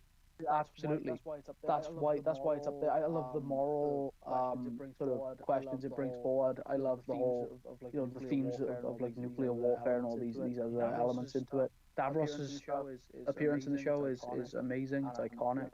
And I'm the second most happy I've ever been to see that guy on screen. With the first lady. I mean, there's a consideration to look at here as to whether or not Michael Wisher's Davros is the best one compared to Terry Malloy or to I forget the guy's name. I've blanked the modern Davros. I know. Yeah, I can't remember the guy's name. But I can't remember the guy's name. I can't even blank there. But picking Genesis is not. No. I know a lot of people might be thinking like, that's just the standard pick for the Fourth Doctor, but if you're gonna pick Genesis, then there's nothing to be ashamed of there. Again, I go with City of Death. I just think City of Death is a better woven story and better put together, and better shot, better scale. I just think it's better. It's a lot of fun. So that's the Fourth Doctor picks. I think we're on to 5 Doctors now. The 5th one. We're going to start off with this. Will take a look at some of his stories here. Obviously, Castrovalva is going to. Oh, wait! Something happened. No, it didn't. My mistake. I mean, this was a Doctor Who story where they decide that he's going to spend the entire story asleep, and then when he wakes up, he's decided that he's still regenerating, so he's still kind of asleep. Well, a similar story later on. They do, but at least the characters are doing something and not waiting for him to wake up. Yeah, fair enough. Fair enough. So you're saying that that's the wrong way to do this? Making everybody bored and sleepy is no way to tell a Doctor Who story. And Castrovalva, I've even seen the special edition that they've done for it, and it looks terrible. There's some things that they've done which are nice. There are some. I'm not gonna crap on it. There's some things that they've done which look nice, but the actual matte painting for the actual reveal, the establishing shot, it doesn't look good. So let's look at Castrovalva, Fort of Doomsday, Kinder, Visitation, Black Orchid, Earthshock, Time Flight, Arc of Infinity, Snake Dance, Mordrin Undead, Terminus, Enlightenment, King's Demons, Warriors of the Deep, The Awakening, Frontios, Resurrection of the Daleks, Planet of Fire, and Caves of Androzani. Wow. Okay, I'm going to start this off here. The Fifth Doctor. The Fifth Doctor is nowhere near as appreciated as much as he should be. Nowhere near. He's the Doctor that dresses in beige and everybody thinks he's bland and he disappears into the wallpaper. And I'm here to put that to bed and say, no, he's not. He's bloody good. He had a hard task following Tom Baker, and who wouldn't? He's got some shaky scripts, but so what? Which show me a Doctor that doesn't. Kinder, great episode. Not good, great. The guy who has a breakdown in that episode, whereby he starts off and he's like, he's a little bit mental, and ends up being a lot mental, and ends up being totally batshit crazy. It's fantastic to see that guy act his arse off. Just to see that guy disintegrate is unbelievably good. The Visitation is a good story. It's not great, it's good. Black Orchid is dark. That's grim. That is a grim story for anybody to tell. Earthshock. How can you not love that? Yeah, we'll skip Time Flight. Arc of Infinity sees the return of Omega. I don't very much like the helmet. It looks a bit like this is generic Monster of the Week kind of helmet, as opposed to the prestigious helmet that he wore in Three Doctors. I feel that that was the letdown there. They just wanted to make something that's so squashable, I think, just so you could have him foaming and whatnot. As his helmet was just sort of like doing all squishy stuff. Terminus is a bit of a big story, which really they didn't really have the scope to tell Terminus. They tried, but they didn't really. If you imagine, what they were trying to say with Terminus, it became a very studio-bound show. And so it looked like it was shot in a studio instead of looking like this. Imagine that they were trying to tell the story of what was going on in the terraforming plant in Aliens. Yeah. But they shot it in the corridors of the BBC.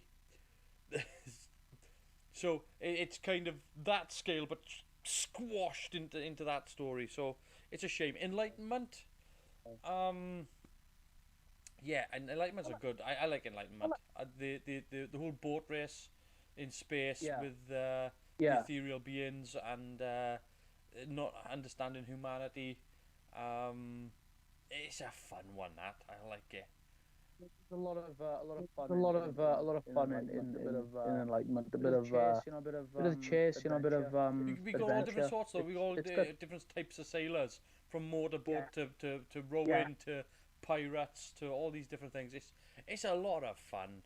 You've got to look at the silliness of it and just go, yeah, go on. Absolutely. Planet of Fire, I think it's probably the first time they shot entirely on location. I think possibly I could be wrong there, but they shot abroad for that. I I think they were shooting in like somewhere like Gran Canaria, I want to say. And it looks good. It looks good. The landscape looks good. They're shooting in a volcanic area. I kind of prefer the original to the special edition, because in the special edition, even though they've done a lot with the color grading, they've added in a lot of flame via screen. Sure, right, okay. Blending modes and not so good compositing. That's the issue I've got there. But the story's still good. It's hard to pick between the top two, because obviously the top two are gonna probably be, and I don't know what your top two are, but my top two are Caves of Androzani and Earthshock. I don't think that's a surprise. I like Warriors of the Deep. I think Warriors of the Deep is a cracking story. I enjoy it. I want you to have them. I want you to have them to select your pick and everything. But pretty much. I think I'm in the same boat as you. To put you on that one. Like I said, the performances in Kinder is amazing, right? Not necessarily Peter Davison's, but again the supporting cast in Kinder more than anybody else. Kinder, I must have seen it at some point. But I think. If you've got a chance to watch Kinder, go back and watch it. Because watch the guy's performance. Don't watch Peter Davison. Don't watch Adric. Don't watch these. Just watch the guy disintegrate. It's amazing. He is doing so much.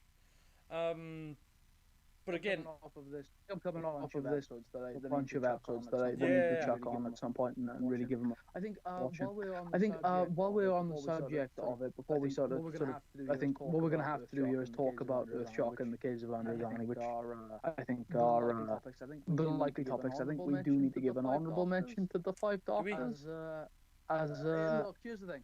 It's not great. It's kind of a fun. It is. It's one that I enjoyed a lot. It's one that I enjoyed a lot as a kid because it's got the Daleks and the Cybermen and the Masters in it, and there's a lot of. It introduces the good-looking console. Yes. True. True. That's where I'm at with that. The story I think is okay.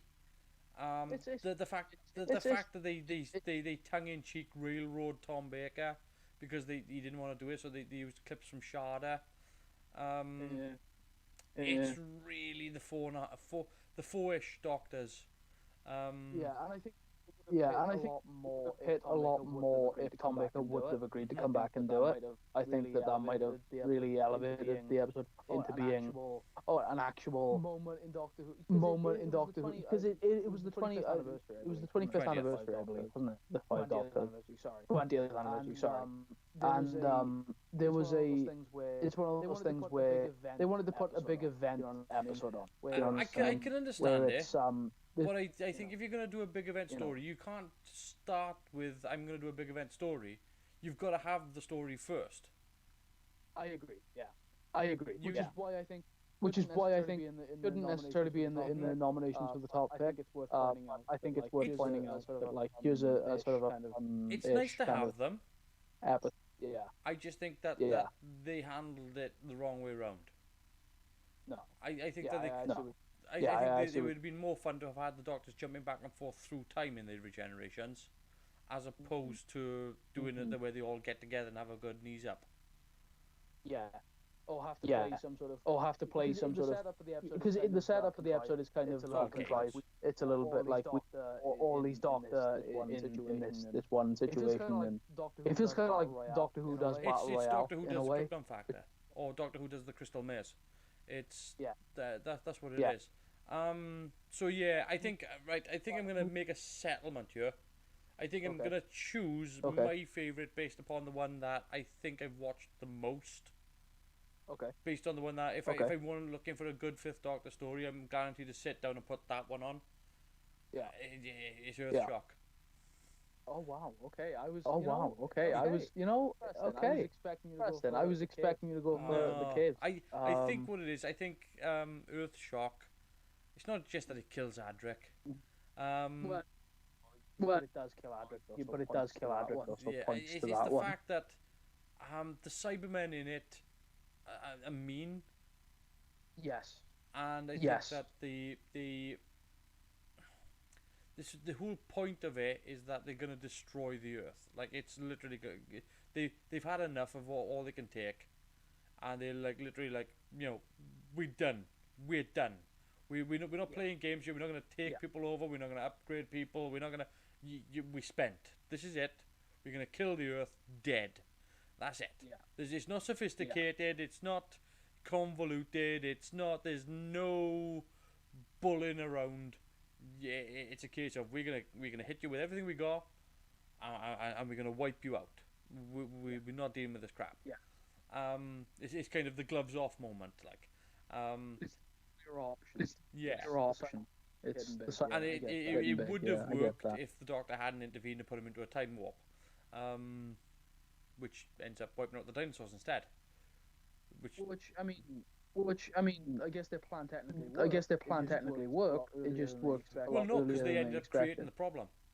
I guess they would have, yeah. That's true, because they would have made the way for mammals to evolve, etc. Well done, Cybermen, thank you. So yeah, that's my pick, which is Earthshock, and I would put Caves of Androzani in the second place, very close.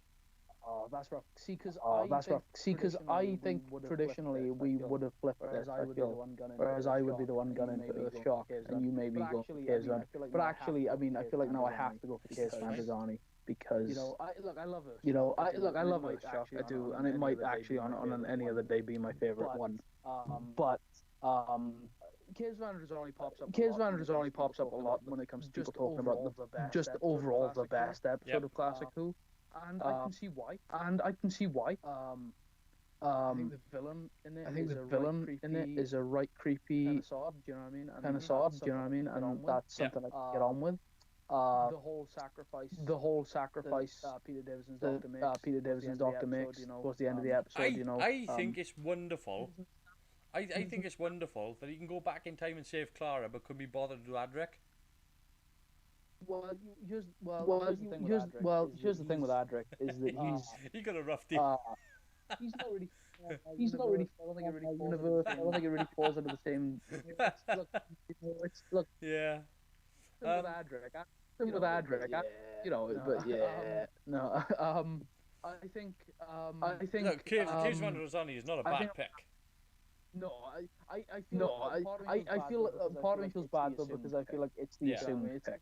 You know what I mean? It's that people would expect, but sometimes that's for a reason. I did just pick Genesis. But I did just pick Genesis of the Daleks, so I feel a bit weird picking Caves of Androzani as well. But I guess this is what we're doing today. Well, there we are. That's your pick. Yeah. We're gonna move on to the sixth Doctor now, which is the Twin Dilemma, Attack of the Cybermen, Vengeance on Varos, The Mark of the Rani, the two Doctors, Time Lash, Revelation of the Daleks, Mysterious Planet, Mind Warp, Terror of the Vervoids, and The Ultimate Foe. Not a lot to pick from. No. This is a tough one to pick because they're all crap. Yeah. I'm being rough. I'm being mean. Okay. The Twin Dilemma is it's boring. Attack of the Cybermen. It's only most of these are two-parters because they are 45-minute episodes instead of being 22-minute episodes and spread throughout.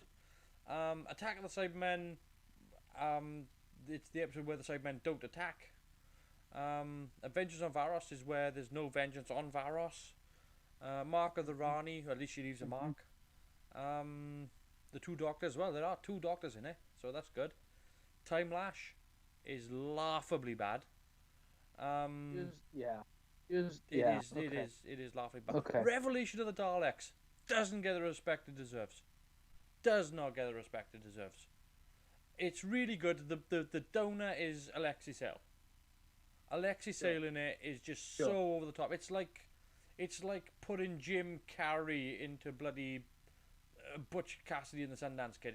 It just juts out. I get you. There's this sort of like serious gunfight and things going on, and everything's breaking down, and then you got this idiot just aiming for the back row and just over the top.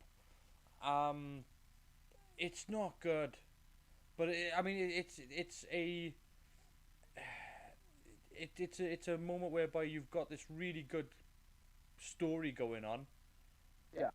And the return of Davros as well. Which, so, but they also, I think what's good with Revelation of the Daleks is it illustrates how difficult Davros is to kill. yes.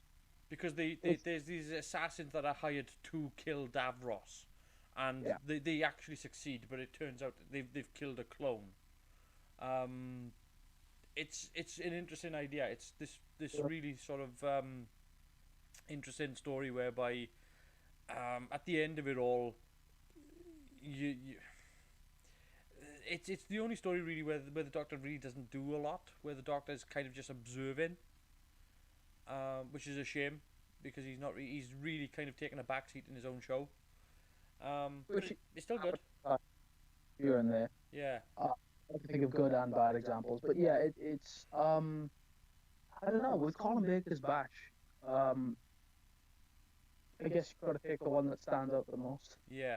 I think, I mean, to me, I think the interesting idea here is where we get into Mysterious Planet, Mind Warp, Terror of the Vervoids, and Ultimate 4, where we start doing the trial. Because I think the trial gets a bad rap as well, because I think the trial itself is this extraordinary story.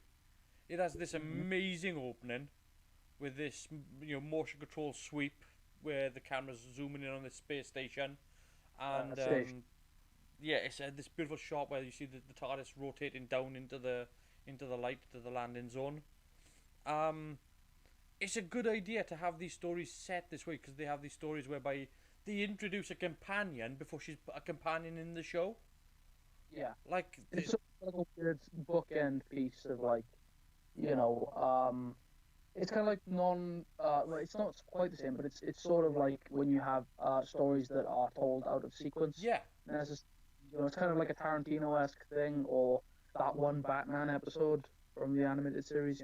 Yeah. It's kind of story where it's like, oh, here's how it happened or whatever, and But it's interesting because you got a group of Time Lords telling a linear story out of linear time. So things are just disjointed all over the place, and it's just like, oh, okay. And they introduced the character of Mel as the companion, even though he hasn't met her yet. It's interesting, and I applaud them for what they did there. They introduced the Valeyard as a villain, and the Valeyard is such a good villain. I'm with a lot of people who think bring back the Valeyard. Yes. But I'm also happy that they haven't brought back the Valeyard. These days, if it was years ago, I would love them to do it, but it is not 10 years ago. So maybe not. Guys, maybe don't do it. I mean, the Valeyard is one of these foes whereby you'd be like, this is the foe to bring back. This is the one. Yeah. But at the same time, do you really want to see it? Look, I think yes. We're getting to a point now in the show currently, not to read too far ahead, I should say. We're getting to a point now where things are changing up a little bit. I don't know where things are going, but what I do know is that I would like to see, in ideal circumstances, I would like to see the Valeyard with a modern production behind it. You know what I mean? I think that would be. I mean, something. The idea is that what I think if you were to do the Valeyard story. Yes. That you would have to write it so intelligently. Yes. And it's going to require a level of brilliance, literally. Like, you're going to need to put together a think tank to come up with this story, which is something that they don't have. You need to have people who really... You don't have to understand Doctor Who lore, because you tell the story going forward. You don't tell the story in retrospective. Yeah. So you don't have to know anything. You just need a really brilliant villain with a really brilliant plot that can stand toe to toe with the Doctor and bring them to near destruction. and put the Doctor in threat where it's like they haven't been necessarily on a week-to-week basis. I think maybe somebody like Moffat had a lot of seasons that had arcs and plots and bits that get revealed later on and things like that. But you'd really want that kind of maybe the kind of storytelling they do more often these days on a streaming platform where it's like a season of content and it's all wrapping up at the end of the season. It's one long progressive story. Maybe you'd want a story that's more. I don't know. I think with Doctor Who, because you can disjoint time. You can tell it all over the place. You can tell like these stories in any sort of order, provided that it makes sense when you get to the end. That's the point. That's where I'm talking about. Like, with a I think if I was going to do a Doctor Who story like that, I'd probably give it a similar sort of storytelling point of view, possibly similar to something like Lock, Stock, and Two Smoking Barrels. Oh really? Okay. Yeah, you know how it's all. You kind of got like 20 minutes of story, but they're all told from different points of view, and it all comes to their head. Like the last two episodes is straight up story, but everything up to that point is kind of where So yeah, I think if I'm gonna pick though, my favorite episode of the Sixth Doctor. Oh, that's a tough one. You know, I'm gonna lean towards the Two Doctors just because of Patrick Troughton, but it's probably gonna be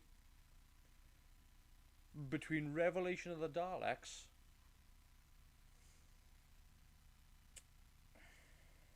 and Vengeance on Varos. Interesting. I think Vengeance on Varos is really good because it's an episode that doesn't have a budget. Like, it literally has no budget. If you want to know how to do something on no budget, watch Vengeance on Varos. They have half a set in one corridor and not enough paint to go around. No. It's low budget. We talking it must have saved them because they couldn't have spent money on it. They must have actually saved money. Yes. Somebody actually must have paid them. Because it was, if it was to budget out Vengeance on Varos, what it must have cost them, it probably cost them about 250 quid. I mean, that's all the sets. Here's the question though, like, have we got to a point now where that's commendable, or is that like, does that put points in the negative for it? Well, I think that where they save the money on that pays off later in the series. Sure. But I think which you'd hope it would be series. Yeah, but I think that the actual story it tells for Vengeance on Varos is actually so good, and the camera work in it is amazing. Like they're exploring every other avenue that they can because they don't have it in the sets. They don't have it in the budget for the sets or the set designs. Like, it's literally so stripped back that they're doing anything and everybody's trying at their hardest to pull this off, and it pays off because it just as crap as it looks, it also looks amazing. If that makes sense. Yeah. Like, you can see that, like, it's shot on theatrical sets. Yeah. It's sort of very well shot. God, you know. Well, no, the story's great, but the thing is, like literally, the sets are the wooden sets. That you can see, and they've painted them black in primer black, and they've literally had to sponge it orange because they didn't have enough paint to cover all the sets, so they just sort of dabbed sponge the set, all of it. So, and it wouldn't surprise me if they just went out to the deluxe store and just bought the testers. Yes. It wouldn't surprise me at all if they'd done that. But it's such a good story, and it's so well put together, and it's so well shot, and the sound looks good. There's a couple of dodgy effect shots because they're using paint box. Sure. But and they're just learning it at the time. They've gone from Quantel into Quantel paint box, and so they're still tripping over their own feet. But it's still really, really good. It's still really, really good. And then I mean, that would be it for me. I think if I had to put anything else up there, I mean, Ultimate Four is a fun one. I know it's not really appreciated. But you do have the Master, the Matrix, the Valiard. There's a lot of badassery going on in that, but Vengeance on Varos for me.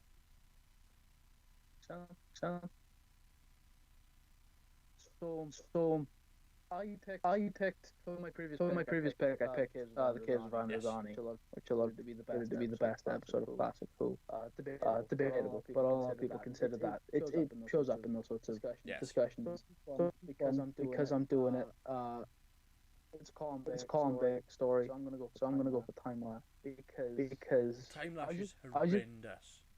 Doing that today, you know. It's sort of a troll pick, but it's also kind of actually true as well. I think it's so bad. It's very bad. Here's the thing. It is very bad, but I actually really enjoy it. I like the there's some ideas in the episode that I'm like, oh, that's cool. You should have really elaborated on that. Like the idea that the Doctor had been there previously and had done other things, and it's like, oh, that was awesome. Why didn't you do anything about that? The villain. I mean, the Borad is. Yeah. The makeup's good. It is, yeah. But it's a character we've never met before. But it's implied that there has met them before. It's a revenge story. That's so crap. I love it. It's so good. Here's the thing. I can't justify. I cannot stand here and justify why Time Lash is my pick because it if you enjoy it, you enjoy it. That's the end of it. It's fun, dude. I don't know. There's something about how bad it is that makes me happy. Yeah. You know what I mean? Anyway. No, that's your pick. There you are. There you go. Moving on then. So you've picked Time Lash. I picked Vengeance on Varos. Look, it's all. The Sixth Doctor got some rough treatment. I think we are stepping on him a little bit. Not Colin Baker. Colin Baker's amazing. Nothing against the man himself, but the run was not the strongest. I think I do appreciate that they were trying new things, but you couldn't have this Doctor with a super serious attitude, dressed like a clown.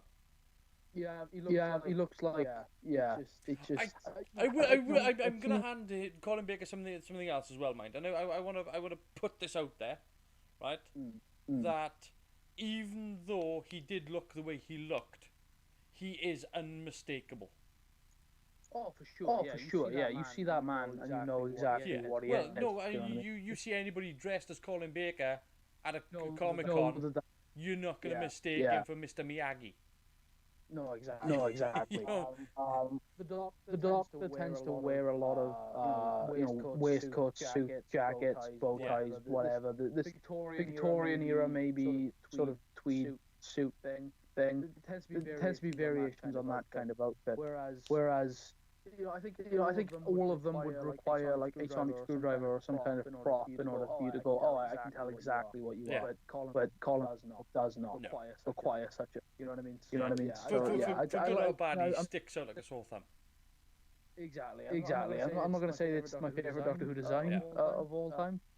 That would be false. But you know, look, there's nothing. And I would say as well with Colin Baker as well, just to kind of cap off on it. It's not.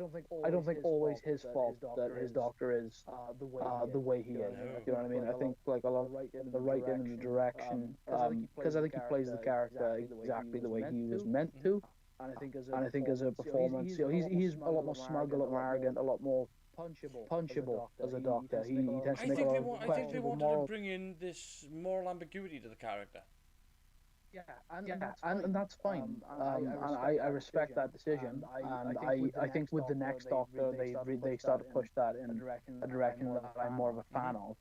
But with Colin Baker, I think it didn't really work for a lot of people, and that's not his fault. You know what I mean? So, but anyway, props to let's move on to the Seventh Doctor. And we start off with Time of the Rani, which sees the return of the character of the Rani. Then we get Paradise Towers, Delta and the Bannerman, and Dragonfire. So it's not the strongest of starts for a Doctor. But then we get Remembrance of the Daleks, the Happiness Patrol, Silver Nemesis, The Greatest Show in the Galaxy, Battlefield, Ghostlight, Curse of Fenric, and Survival. What an end. I mean, just what an outro. It's really... Yeah. I mean, let's get right into this. I mean, Time of the Rani was pantomime Doctor Who.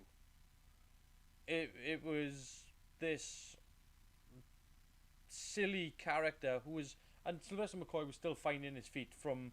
Now, you wouldn't know this, but Sylvester McCoy was in a show years earlier called Tiz Was.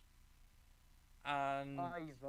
I've seen bits of and Tiz Was. he was this guy whereby he would do all the silly... He was the silly comic, goofy guy in the show. Again, he's a sort of a Jim Carrey type personality, whereby he would do something silly every week, and he would do something like there's one thing whereby he would drink this fluid and pretend to turn into a werewolf, and he would do it in the crowd. So he would like put on fake eyebrows, and then he'd put on like the fake teeth, and then he'd put on this fake fluffy hand, and he would start attacking people.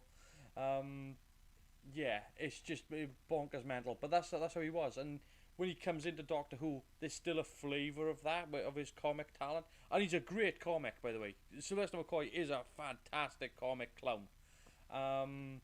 His physical comedy is brilliant. Absolutely. So, yeah, Time of the Rani doesn't really pay off strong. Paradise Towers. Oh, there's a darkness in Paradise Towers, which I almost like, but it's to do with the two sisters. Which it doesn't really explicitly point out. It's there, it's underlined in the story that these two women are cannibals, but they particularly when they take a shine to Mel, but it's never spelled out, and it's nice, but it's really dark.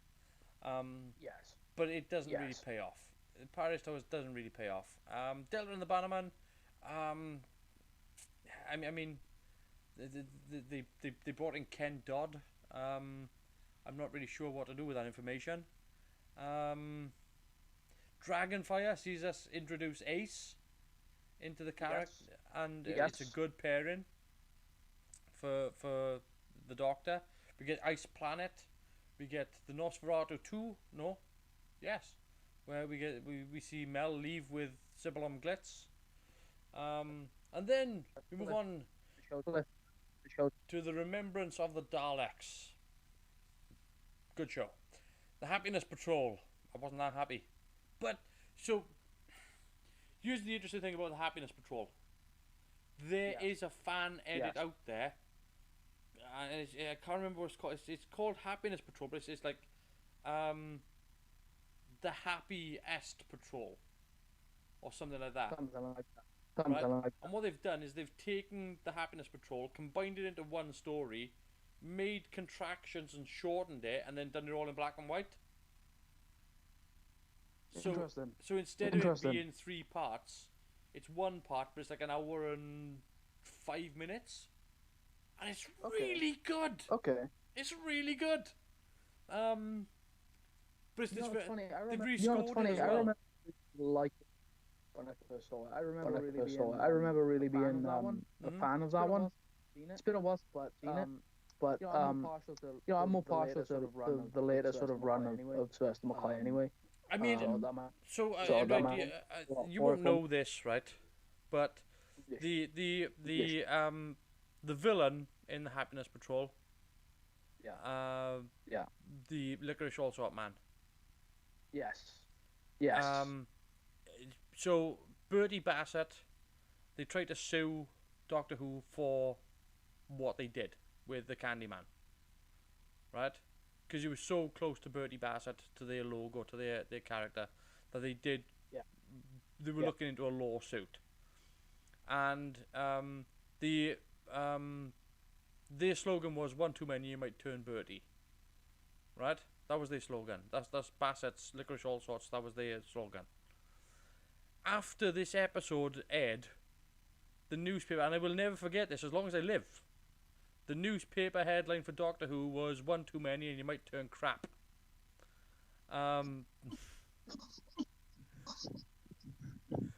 That's, well done. Yeah, well done. That's what it said. Genuinely, it was such a, and again, you're gonna have to look it up, but it's either called like the Happiest Patrol, or another Happy Patrol or something. It's a fan edit of the story whereby it's all been re-edited down to about an hour and 10 minutes, and it's all in black and white, and it's been rescored, so it doesn't have all this synth stuff over the top of it. It's much more film noir, and it's more, and the music is much more jazz, you know, sort of. Yeah, and it's brilliant. It's just genuinely brilliant. That's then followed with Silver Nemesis, the anniversary episode where we get witches and goblins, and we get arrow people and Cybermen. Yay. And because it's silver, because it's anniversary, so silver. And what else is silver but Cybermen? Oh yeah, almost anything that's silver. Yeah. The reason why we pretend that Remembrance of the Daleks was the 20th anniversary and not. Yeah, I think Silver Nemesis does get a bad rap. I think that there is some good in the episode. I just don't think the Cybermen are it. There's this whole thing about the resurgence of the Nazis. Yeah. Which is an interesting part of the story. I think you've got this whole thing with the witch coming into the future, with black magic and all this. I think there's a lot of good stuff in it, but not the Cybermen. Yeah. The Cybermen were put into it as a big threat because Silver. Yeah, I don't. They're not. They're not really. They don't really have anything to do with the story. They kind of. I mean, they're in there because they want the thing. Yeah. They want the MacGuffin. That's fine. It's fine. But like, I mean, look, it makes sense if it's an anniversary story. You want to put in a big bad guy, right? Again, that's kind of why we all pretend that Remembrance of the Daleks is the anniversary episode, because it feels a lot more like it deserves to be. You know what I mean? With not just what the episode's about, but the villains in the episode as well. Silver Nemesis. Look, it's not. I don't think it's like Time Lash levels of bad by any means, but it's still. It wouldn't have been so bad if they'd actually spaced out the Cybermen. Yeah. Like if they didn't put all 6 Cybermen inside a 4x3 picture in the middle of a field. It doesn't. It's not the world-ending cyber that I was expecting. But hey, maybe they only need. No, I don't know. Maybe that's a show. The power is that we only need 6 Cybermen. Yeah, on one shuttle. I mean, they do have the sprinkler head cyber ships in space. Which I don't like. Is there anything I do like about this episode, really? I mean, I like the idea behind the Nemesis. I do like that. This living metal.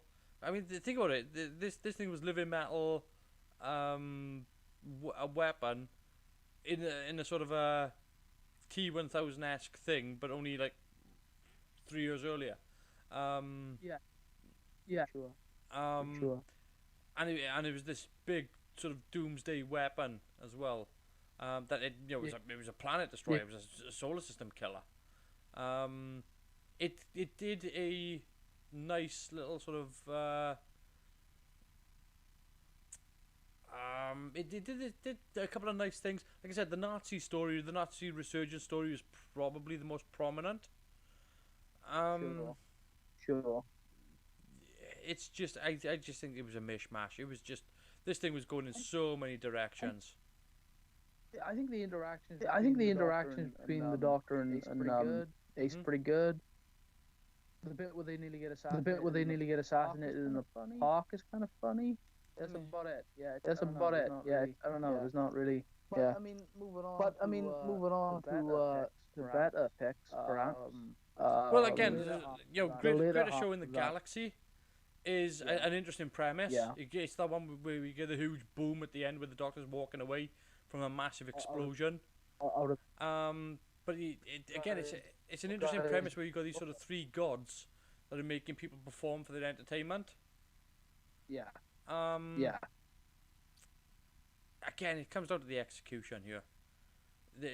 I think that the arena could have looked a bit more impressive and not looked like it was shot on the set for Saturday Superstore. It's just there's likable things in Greatest Show of the Galaxy. It just doesn't quite do it for me, especially when the next episode followed up is Battlefield, and Battlefield reintroduces the audience to the brig. It reintroduces the audience to this sort of darker vibe of Doctor Who. It reintroduces you to this idea that, it's just done sort of a witch, now it's doing demons. You've got the Destroyer in this, which is still good looking makeup. It is fantastic looking. Really, really creepy as hell. Really demonic. It's a shame because of the way it was directed, whereby they're talking about these battles that are going on and it's happening over there in the distance. Yeah. It's just slightly off camera. You can see the skirmish. Like you would never shoot an action scene from 200 yards away. You want to be into the dirt. You want to be in the grit and and all the anger and the violence, and you wouldn't be like up on a hill going, oh, there's something nasty happening down there. It's so good. It's such a good story. I like Battlefield. It introduces the idea that the Doctor is Merlin. It's more about the battlefield than the actual battle. It's more about the field, yes. It's definitely more about the field than the battle, yes. Then we follow on with Ghostlight, which is a story that I've been watching for the past 30 years and still have no idea what the hell it's about. I'm sure it's about something. But I don't know what. Yeah. I like a story that makes you think, but I'm still thinking. I like it. I think it's very, very interesting. Yeah. I think it's got high-end concepts. I think that's what it is. Yeah, I mean, it's still, but they have no good God idea what the relationships are. Like, I don't know. I've examined it. I've scrutinized it. Yeah. 12 physicists, and they all say the same thing. It's an episode of Doctor Who. Please leave them alone. I'm like, okay. The Curse of Fenric. Oh my God, is this a good episode? Oh my God. This is an episode whereby Ace goes from being a girl to being a woman. She grows up in this story, and it is fantastic. It is absolutely brilliant. It's set in World War II. It's set with this Russian army approaching the beach, and we don't know why. We don't know what they're there for. They're allies with the British soldiers. So why are they approaching the shore in this way? There's things that they mention in Curse of Fenric which allude to other Doctor Who stories that we haven't seen.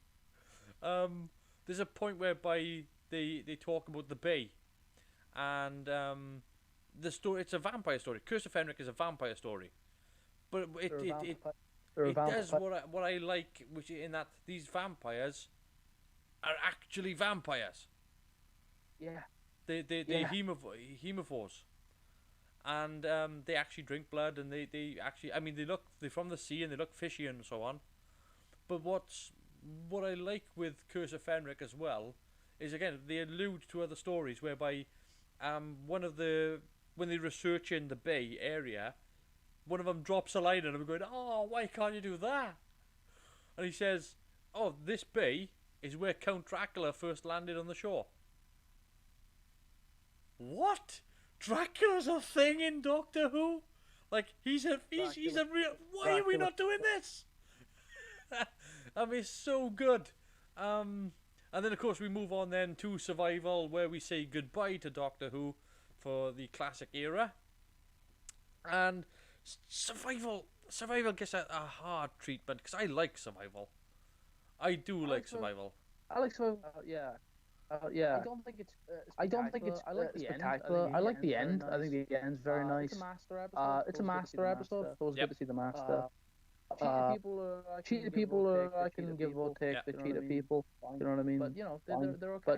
They're okay. Well, again, it's a story. It's a story about giving in to your primal hatred. I mean, it's not trying to paint broad strokes here. It's literally going, look, if you give in to your violence, if you give in to your hate, then you're just going to be destroyed. And I think it gets a bad treatment now.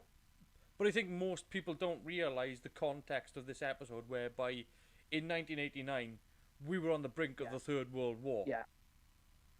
The escalation in that time period of mutual nuclear annihilation. There's something called the Doomsday Clock, and however close to midnight you get is how close you are to actually Armageddon. And they estimated that at the peak of the Cold War, at one point we were 2 minutes to midnight, which ended up being the title of an Iron Maiden song. But that's what it was. But that's how close we came to actual oblivion. On a 24-hour clock, we were 2 minutes to midnight, and in that. Get your head around. I think sometimes it's too big of a concept. We nearly ended the world multiple times over. It's a crazy, yeah. And I think that a lot of the stories that were being written around this time were stories that were facing up to this. We're saying, if we keep going down this route, we're not just gonna shoot ourselves in the feet. We're gonna take the battles and put it to our head.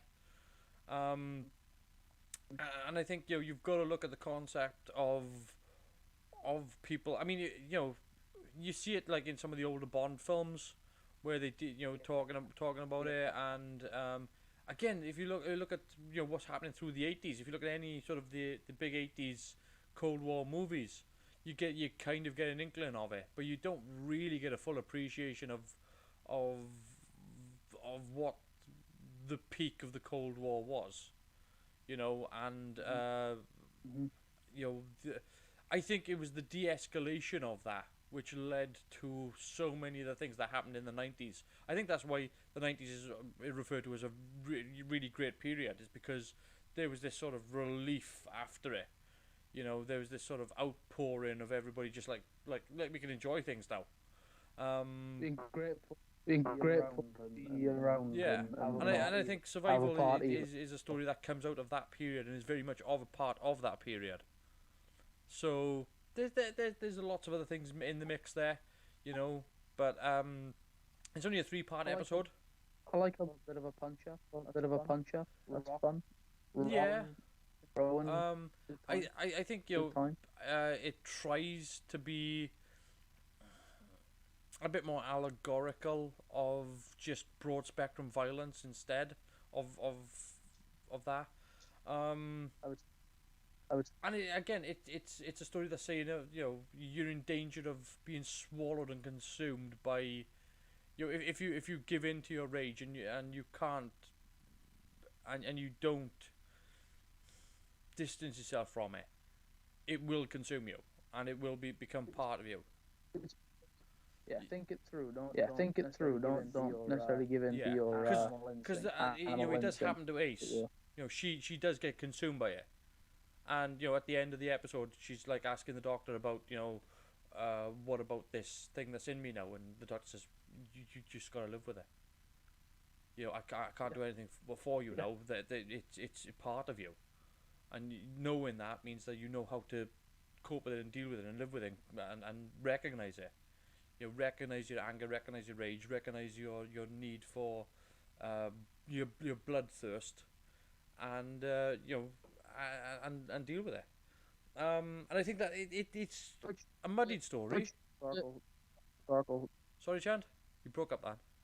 No, the internet connection's a little bit funny, so I don't mean to interrupt. But I wonder if we would have seen more of that if we would have got more. I wonder if we would have seen more of that sort of from Ace. If what I mean, again, I don't know, but I mean, I think Ace had a much more of a longer character arc to come. Yeah. And it would have been good to see, obviously. Were the BBC going to invest? Were they going to spend the money that was going to be required to carry the Doctor Who forward? I don't know. In truth, would you wanted to see a 1990s Doctor Who? What would that have looked like? I don't know.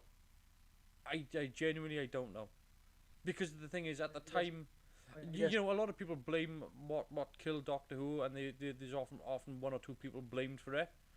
The truth be told, Star Trek: The Next Generation is what killed Doctor Who. Really? Well, Star Trek: The Next Generation came along, and it was this really good-looking, glossy, high, expensive science fiction show that Doctor Who couldn't keep up with. Looked bad. There was no way. They were spending 1.5 million per episode. Doctor Who was lucky if it was spending 250 grand. Yeah. You know, and I seriously doubt he was spending that. I would probably assume it was about 110 in 89. Yeah, maybe episodes getting the big money. Well, I mean, I know, like, $100,000 on it. The rest of like Sylvester McCoy was on about like they were talking about Doctor Who these days, and he was like, well, I think what they spent on one episode we spent on a season. Yeah, that wouldn't surprise me. That wouldn't surprise me. You know, there it is. If we're going to talk about favourite episodes here, I'm just going to get in and say it. Remembrance of the Daleks. I have nothing else to add. No, that's fair. And you know what? I don't mean to be the big simp on this one. I was going to go for Remembrance as well. But the other one that always popped up in my head was also The Curse of Penrick, which it's a good story. It's a good location production. It's not a big story. It's a very personal story. Yeah, absolutely. No, it's all tied to Ace and her history and her, you know, the story, the vampires thing. Vampires are cool. I also remember that it really scared the hell out of me as a kid as well. It was fun. The guy with the eyes, the professor. Yeah.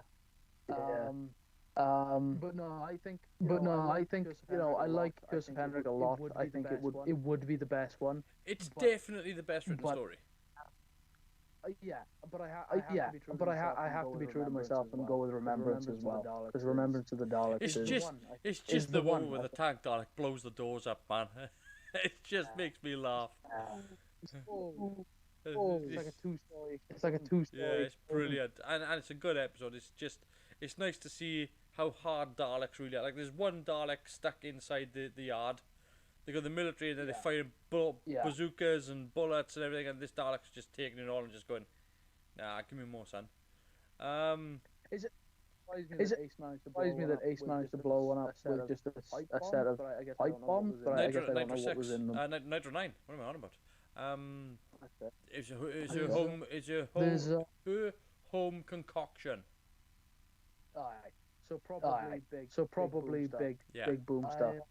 I think Remembrance of the Daleks is incredibly well written. It doesn't. I think the thing with it is that it could have run the risk of feeling very fan servicey and feeling very shallow in that way. But I think there is a lot beyond that. We get the return of Michael Sheard as the schoolteacher. Oh yeah. So he pops back up into it after doing Indiana Jones. So yes. He always came back to where the gravy was. Back from the top. Moving on, we got the 8th Doctor. There's nothing else to talk about here, really. Most of his stuff is Big Finish. We don't really delve into that.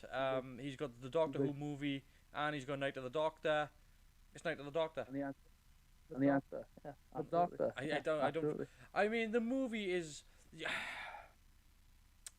It's fine. We're gonna have to talk about the movie. It's a below par Doctor Who movie. It's a below par outing. Yeah. And it's a bad showing for the Seventh Doctor. Like, he should not have got out that way. It's of all the ways to go out, stepping out of the TARDIS and getting shot is no way to go out. It was just a way to get rid of him. It is a punk move for any. It is a punk move for any doctor because the doctor has scanners on the TARDIS. You can see outside. There's a monitor. I like the idea of it in a weird way. I like the fact that he just gets shot, but it's also not heroic at all. I mean, look, Boy is pretty much in my running for favorite doctor. You know what I mean? So I'm with you on the fact that like it sucks that he went out basically like a punk in the street. Yeah. If the movie were much more realistic, I buy that instead of try. But with what the movie actually is, it doesn't work at all. No. In my opinion. And again, it's not a bad outing for Paul McGann because he's quite strong in it. He gets all the hero stuff. You know, it's his story really, and he gets the action, the adventure. Even gets the girl. The Doctor Who was an alien concept at the time. It introduced me to Will Sasso. Kind of. You know, and Will Sasso, if you don't know, just look him up. He was big with the WWE, and he does the world's greatest Jesse the Body Ventura impression. He absolutely nails Jesse the Body Ventura. Go to YouTube and just have a look at Will Sasso, Jesse Ventura. Just do it. It's incredibly funny. I've been in pain laughing at him. Will Sasso was also in the Three Stooges movie. He's played Stone Cold Steve Austin in WWE. He's played Hulk Hogan in WWE. He's done, he actually got Stone Cold stunned by Austin. He's done all these things, and then he pops up and he's this mortuary attendant in Doctor Who for this movie. To be fair, he made me laugh. But yeah, honestly, if you've got to watch anything, watch Will Sasso's impression of Jesse Ventura. Genuinely, it'll rip your sides apart. He is so spot on. Even what he's talking about. He's talking about conspiracies and stuff. It's painful. Oh wow. Yeah. But as the movie itself, it's Night of the Doctor. Come on.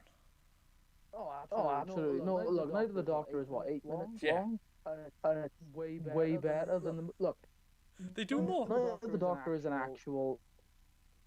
Night of the Doctor is an actual story in Doctor Who that like uses all these elements in the law already established and elaborates on things, and it tells a story, a personal story with the Doctor and this decision he has to make, and it's very detailed for short.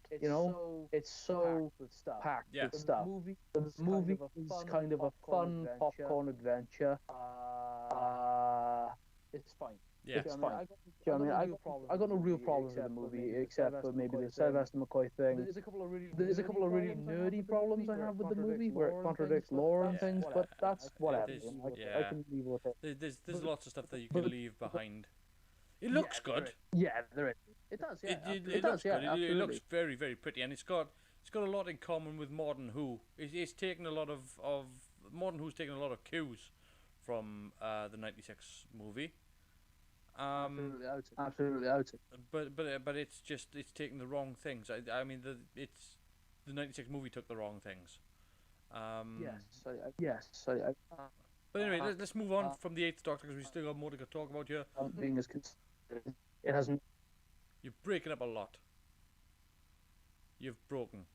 Yes, my internet connection is poor. It will dip in and out, and I apologize for that, dear viewers. Yes, but let's move on to the Ninth Doctor now.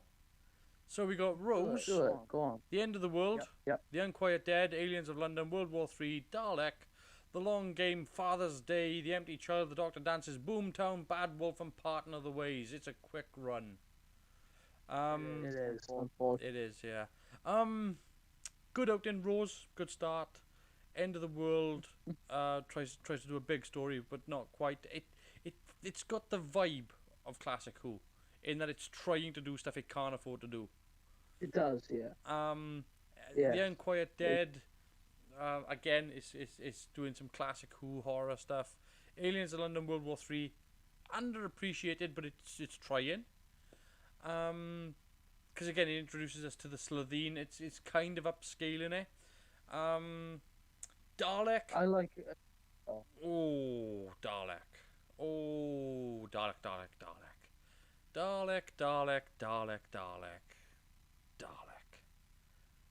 What was I saying? Oh yeah. The Long Game. Father's Day. I've got issues with that. The Empty Child Doctor Dances is. It's there. It's up in the ether. It's such a good one. Boomtown does not get the respect it deserves. Fun. I like Boomtown. It introduces us to a lot of things, and you've got Annette Badland as well, giving a brilliant performance. Bad Wolf, Partner of the Ways. That also kind of wraps things up into a neat bow. Gives us this big Dalek story, but it's more about the goodbye for the Doctor. But it does show the Doctor being bold and dynamic as well. So that's kind of the Ninth Doctor's tenure. Do you want to go first on this one? Yeah, I can do. I've got a few things to say, I suppose. I mean, I like the. No, you broke up again. How's my internet doing? How's my internet out of 10, doing? I'd give it a B plus. Can't tell. That's that's fair. That's that's fair. I think we're gonna have to make do with it because this is the best I got. Let's go for. I like Father's Day. I like Father's Day. Yes, I think everybody likes Father's Day more than I do. I can't deny though that, I can't deny though that, I like Aliens of London and World War 3. I think they're fun, and I think a lot of big stuff happens in those, so that's good. At the end of the day, to cut a long story short, Unquiet Dead is great. Boomtown, I think, secretly does a lot of the heavy lifting towards the end of the season, trying to get things to where they need to be, but that's kind of what it's for. Yes, and I think that's why it doesn't get appreciated, is because it is doing the heavy lifting for the last 2 episodes. And the last 2 episodes do benefit from that. I think, Bad Wolf and Partner of the Ways are epic, if not the best in the season. They are, scale-wise and stakes-wise, the biggest the season gets. But if we're being blatantly honest, I was thinking about this earlier today, and I was like, is it Dalek, or is it Empty Child and the Doctor Dances? And I love Dalek. I do love Dalek. It's probably my favourite Dalek story next to Remembrance. Yep. It's Empty Child and the Doctor Dances. It's just so good. Yeah, I can't. That's a good pick.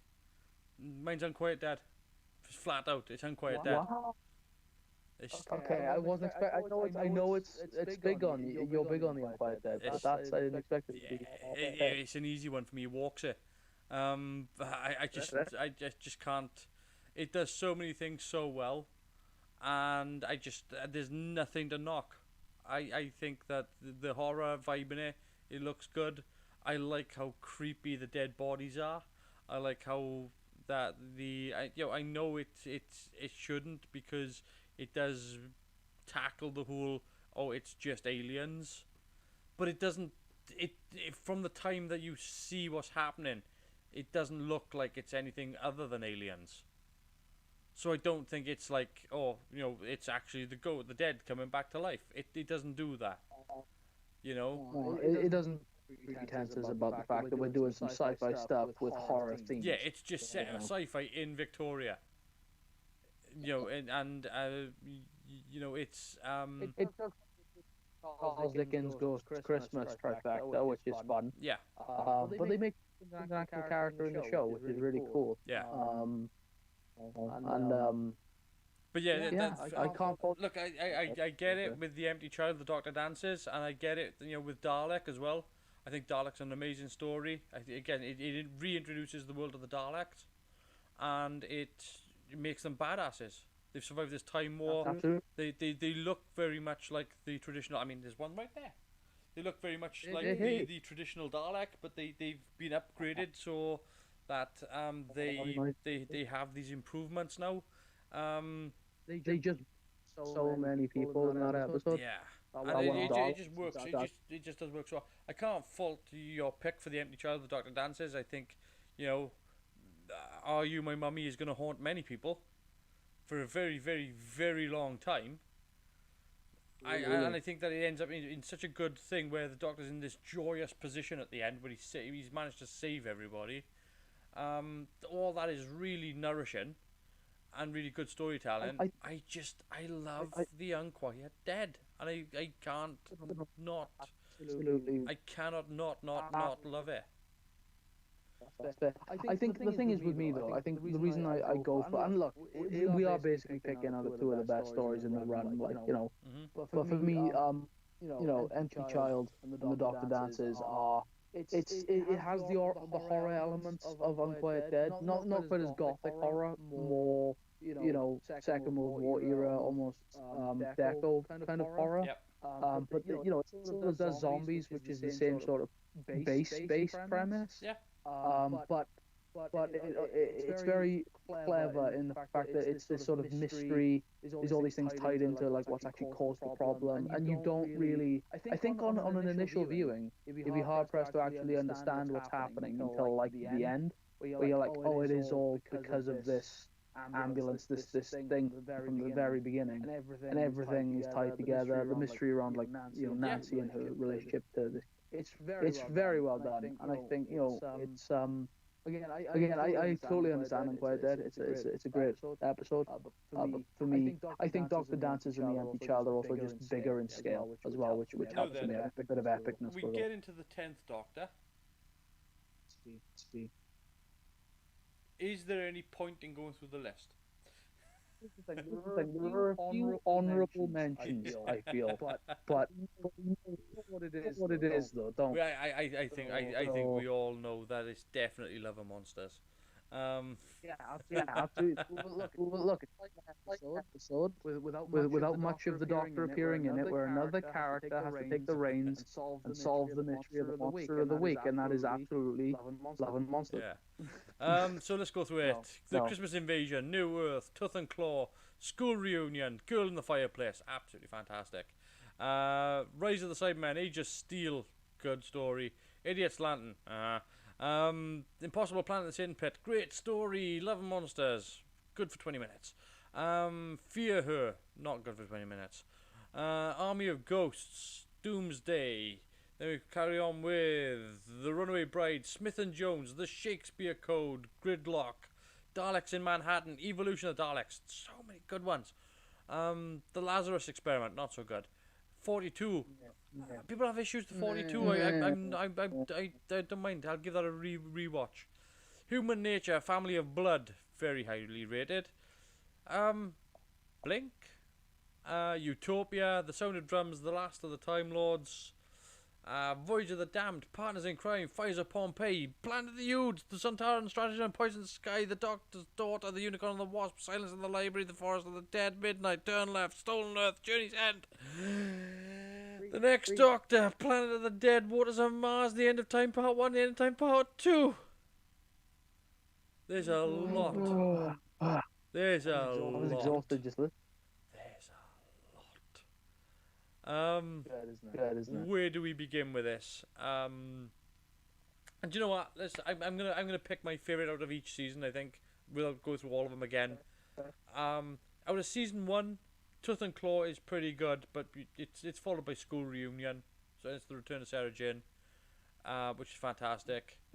Girl in the Fireplace, to me, is I've mentioned it many times. It's the episode I would recommend anybody watch for if they want to know what Doctor Who's about, because it's everything. Yeah. It's the kitchen sink episode. It's got time travel, it's got weirdness, it's got robots, it's got love stories, it's got everything in there. It's just everything. Tragedy. I mean, it's one of the most heartbreaking ends to a story. Rise of the Cybermen, Age of Steel reintroduces us to a new brand of Cybermen. It's not the Cybermen, it's a new brand of Cybermen. Let's get that out the way, so it doesn't have to mishmash with the classic era. Impossible Planet and the Satan Pit. So good, so good. The next season, then, my pick for the next season. The Human Nature, Family of Blood, Blink. I mean, I don't know what else you can do with that. You followed up with Utopia, which I think is underrated, but it is a part of a three-parter, which is The Sound of Drums and The Last of the Time Lords, which I've fallen out of love with. I'm kind of with you on that one. Yeah. Unfortunately. Yeah, and the next one then, Voyager of the Damned. Kylie Minogue comes in as Astrid Peth. Yeah. Which is fun. Yeah. Fun little level. Yeah, particularly when they land outside Burger King in Cardiff. That's always. I think Voyage of the Damned is an ideal episode to put on after people have just eaten a big Christmas dinner and just want to like go out and watch TV. I like Voyage of the Damned because it's a non-episode of Doctor Who that is really it's just a romp. Yeah, exactly. It's a space. Now then, this introduces us to Catherine Tate's character of Donna Noble again. It reintroduces, I should say. Yeah. And the Runaway. Partners in Crime, Fires of Pompeii, Planet of the Youth. No, Fires of Pompeii. That's highly rated. Every time I see a character or an actor that I don't appreciate, there's always a standout moment for me whereby I suddenly reconsider. Sure. It was Fires of Pompeii. I did not rate Catherine Tate very highly. I was not a Catherine Tate fan. I didn't like her show. I wasn't a fan of her comedy. I really wasn't in. I thought she was okay. I thought she was funny, but not overly funny. But I didn't think of her as a serious actor. And at the end of Fires of Pompeii, that woman broke me in two. The end of that where she's begging the Doctor to just save somebody. Brilliant. Just absolutely fantastic. Silence in the Library, Forest of the Dead, Midnight. Oh. I mean, Midnight is a bottle episode that is just terrifying. I think it's the bottle episode tutorial. Actually, it's like this is how you do a bottle episode. And it's also got David Troughton in it as well. Why? Yeah. And David Troughton obviously hasn't been in Doctor Who since Curse of Peladon. Fair enough. So it was just kind of his second return to Doctor Who. The next Doctor follows that. With I thought, what an interesting premise. That we get introduced to a Doctor that we've never met before because it's a later regeneration. I mean, it's never happened before. We've never been introduced to a Doctor before we see the Doctor. It's happened once since then, briefly, but yeah. No, but I mean, like this was they were just introducing somebody that was already cast.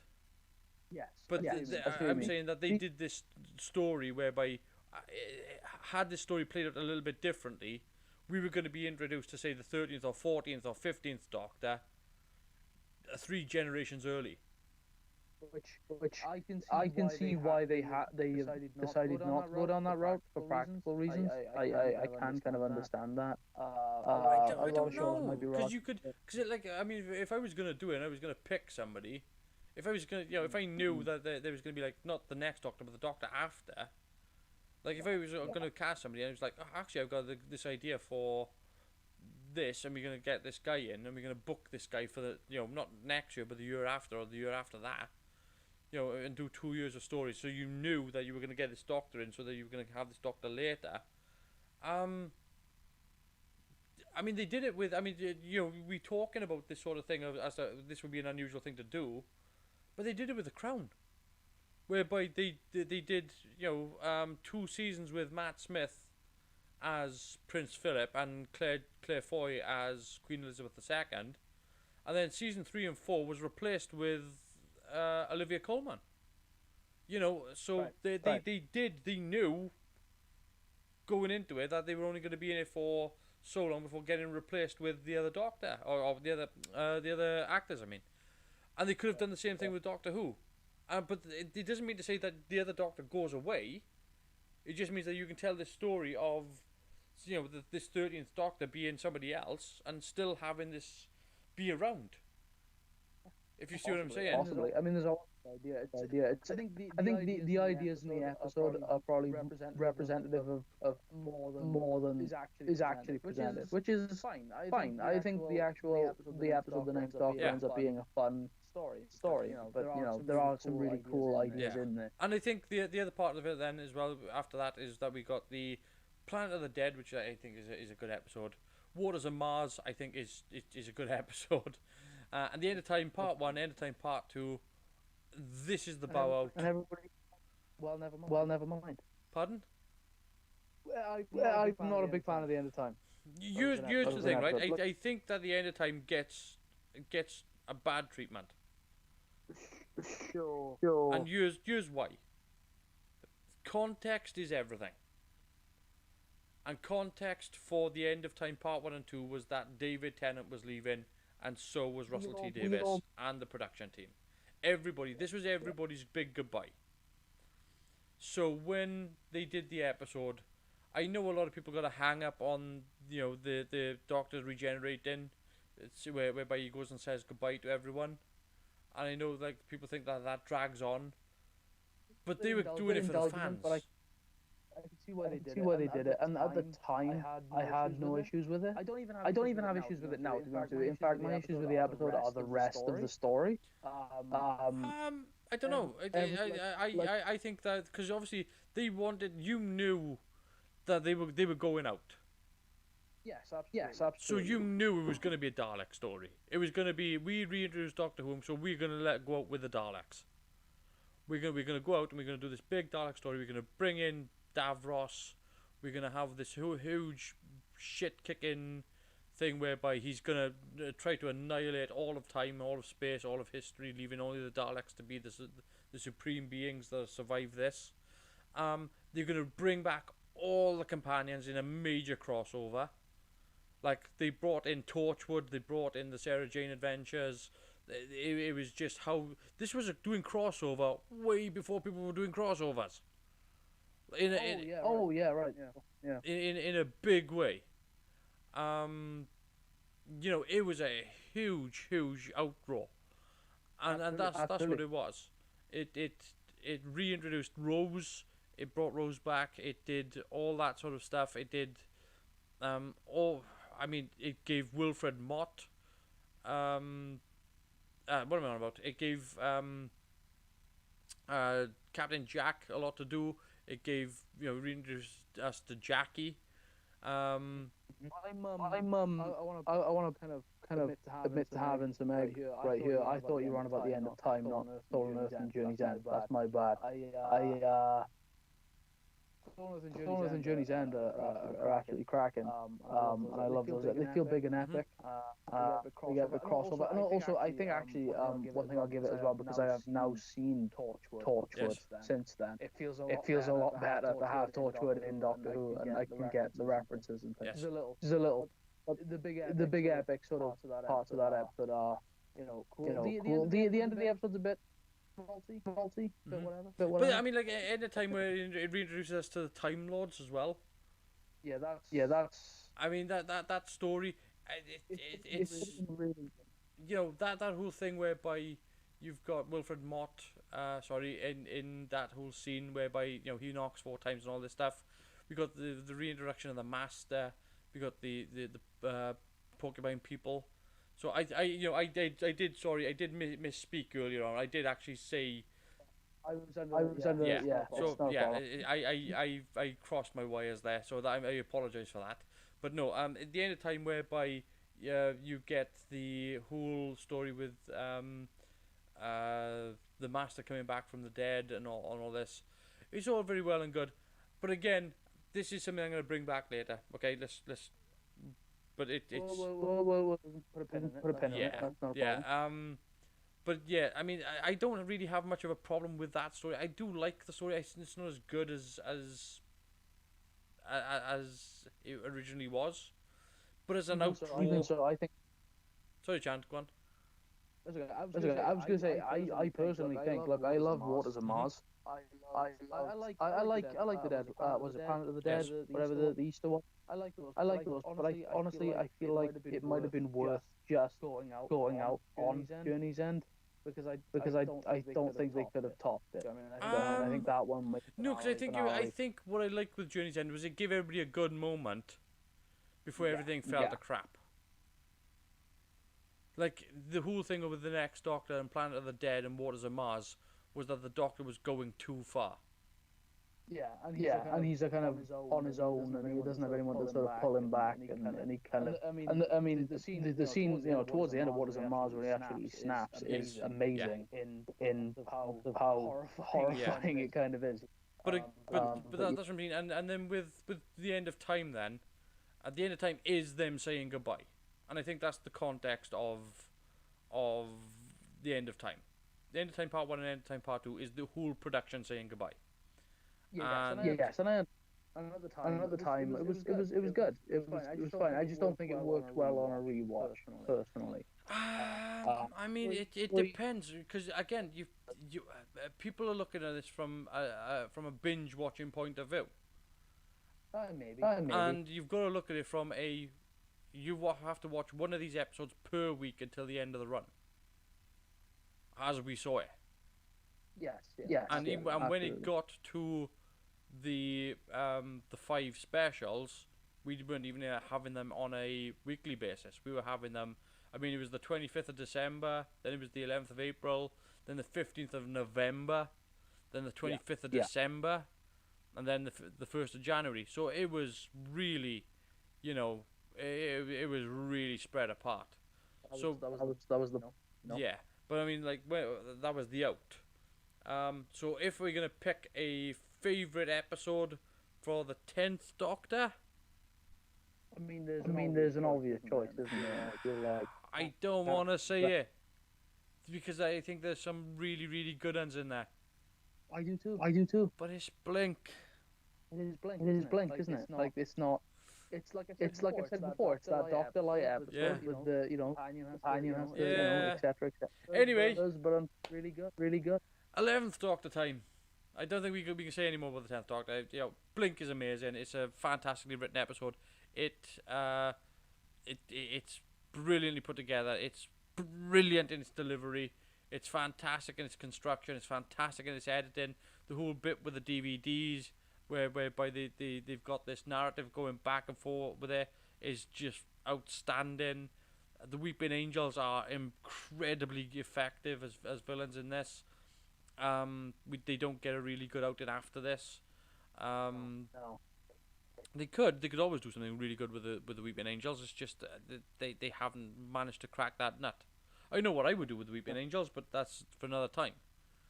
But I would be to hear that. But I think the thing with Blink as well is it's one of the few episodes of Doctor Who, and I think it's because it's so Doctor Light that I can kind of look at it this way. But I think actually Blink would have made an amazing horror movie or horror. Again, it's this haunted house story, and it's a little bit Scooby Doo with a bit of luxury fun with a bit of tongue in cheek. They actually kind of call that out in the episode. When he's like, "You live down, do something." It's like, "I don't live." Yeah. It is a lot of fun, but come on, we all know why Blink's the best. It's the best. Like it's unfortunate because there are many great episodes in that run, but it has to be what it has to be. So let's move on to the 11th Doctor, and it's the 11th hour. The Beast Below, Victory of the Daleks, Time of Angels, Flesh and Stone, Vampires of Venice, Amy's Choice, The Hungry Earth, Cold War, Vincent and the Doctor, The Lodger, The Pandorica Opens, The Big Bang, Christmas Carol, The Impossible Astronaut, Day of the Moon, Curse of the Black Spot, The Doctor's Wife, Rebel Flesh, The Almost People, Good Man Goes to War, Let's Kill Hitler, Night Terrors, The Girl Who Waited, The God Complex, Closing Time, The Wedding of River Song, The Doctor, The Widow and the Wardrobe, Asylum of the Daleks, Dinosaur on the Spaceship, A Town Called Mercy, Power of Three, The Angels Take Manhattan, The Snowmen, Bells of St. John, The Rings of Akaten, Cold War, Hyde, Journey to the Centre of the TARDIS, The Crimson Nightmare, The Nightmare in Silver, The Name of the Doctor, The Day of the Doctor, The Time of the Doctor. So, where should we begin? Well, okay, let's go back to the Series 5. The outstanding episodes in Series 5, Vincent and the Doctor. Absolutely. But I think for a couple of reasons, in that it's a juxtaposition episode. Sure. The creature in the episode is laughably ridiculous. Yeah. I mean, but nobody nobody likes Vincent Vincent and the Doctor. Put them on. No, but that's what I mean. It's so utterly ridiculous that I don't know if it's because you're trying your best not to laugh at it. Yeah. And then when the seriousness of the episode takes over, it's like a punch in the head. It kind of disarms you, doesn't it? And then wham, there you go. It's You know, Invisible Space Chicken. Yeah. Versus A Case of Serious Depression, and it's perfect casting. And how he will be remembered. Yeah, I mean, perfect casting. Bill Nighy done this on a favour to play the museum curator. He did it on a favour because he was just like, I really want to do it, but we don't have the time, and he's just like, because he was supposed to be in another episode, and he couldn't make it. So when it came to this, they actually shot his entire scenes in about 6 hours. Wow. So it was like, that's how professional Bill Nighy is. He learnt all his lines and just delivered them in that space of time. What else we got here? The Hungry Earth, Cold Blood. It reintroduces us to the Silurians.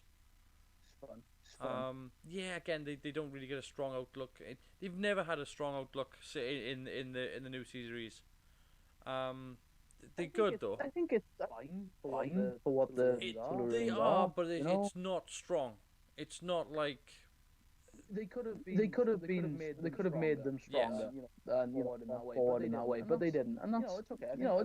I mean, it's a very this sort of political stuff in the episode between the Silurians and the humans and whatnot. And there's all this it's just the fact that they attack a small town of 6 people, and you're just thinking to yourself, this is not an intelligent group of people. No. But there we are. Pandorica opens Big Bang. Good story. Out to the next series then. Pardon? The Pandorica opens in the Big Bang. There's a lot of fun stuff in there. It's got that epic scale that I like in the season finale. But I want to like it more than I actually I think what's interesting is the next season, because we get past Christmas Carol, which is literally a Christmas Carol with Dumbledore, Sir Michael Gambon, in the part there. So we get past that, which is I think is a good. It's a fun. It's what you expect. It's a Christmas story, and it's a good time Christmas story and it's just a Christmas Carol in a Doctor Who form. They just stuck a shell on it. It is what it is. But I think what's interesting is the next season there is a clear, verifiable distinction in the quality of the show from previous series. Yeah. Things take a massive step up with The Impossible Astronaut, Day of the Moon, Curse of the Black Spot, The Doctor's Wife, Rebel Flesh, Almost People, Good Man Goes to War, Let's Kill Hitler. I mean, it's just a massive step up in how the show is shot. Yeah. Season 6 really does sort of bring, its A game, I think. It does. It's also the first season to have a mid-season Yeah, finale mid-season as well. break, yeah. Which is Look, Let's Kill Hitler was not a great follow-up. It's okay. It's okay. No, the setup, A Good Man Goes to War, was a much better setup than the payoff. I would agree. But I mean, you know, we can go back and forth through this. You know, they did the same sort of thing whereby the snowmen, which introduces us to Clara, which was I thought was and the best version of Clara as far as I'm concerned. Time was really cool.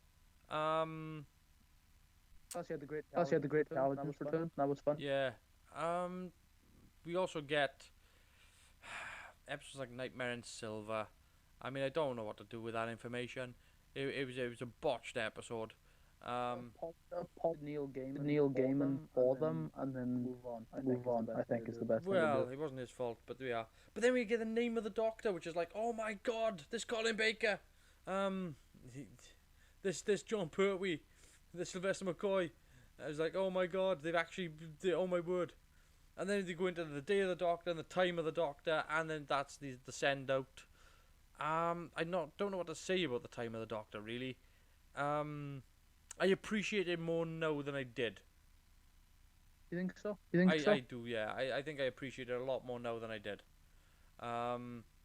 Because I think that it takes its time to tell a story about this person that's determined to look out for this group of people. That he's going to put his foot down and like he'll be damned and it's going to cost him and he knows it's going to cost him. And he's not even sure he's going to survive this, so he's got nothing to lose. So yeah.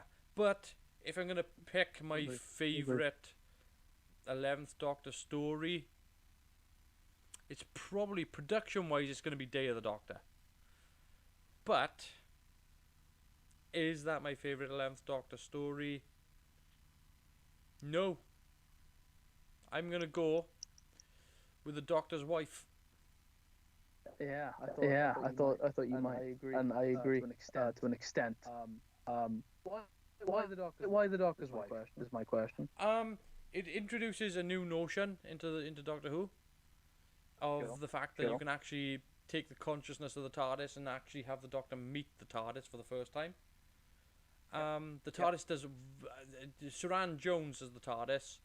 Her performance is incredible, whereby she's just all over the place with her.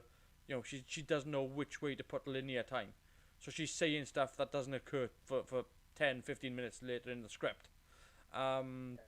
It's just this wild, abandoned story that is just beautiful, and it reintroduces us to the psychic cubes, which don't pop up until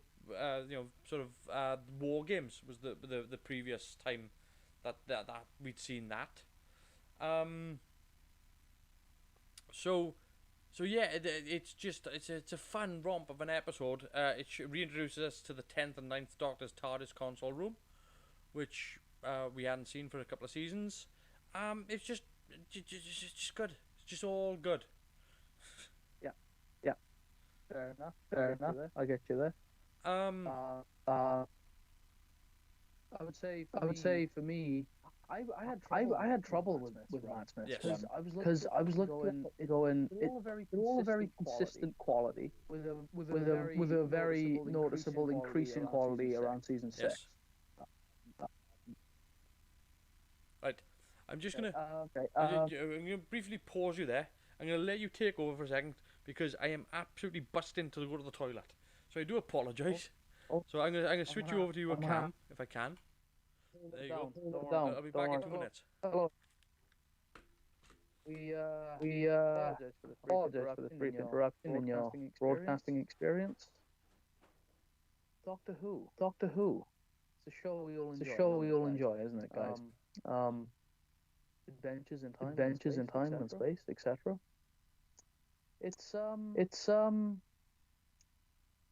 used to be good, didn't it? I like the Doctor's wife. Good episode. It was in the top running for my favorite as well. But yeah. What are your favorite? What are your favorite episodes?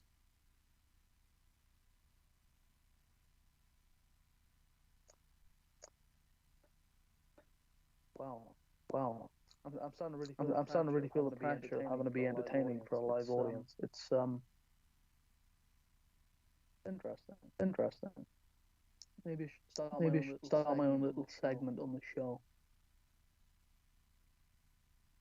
Like a fireplace chat situation. You'd watch it. Don't think you wouldn't. Doctor Who.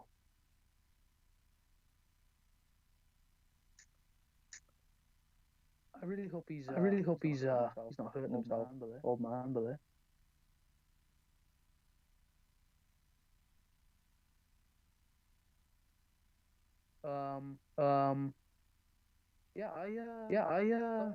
don't like the end of time. Anybody out there don't like the end of time? Because I really don't. I think it was good at the time. Watching it more for the fact that it was Tennant's last episode than any other reason. But honestly, the rest of the episode just doesn't hold up for me. I think you introduced like the master.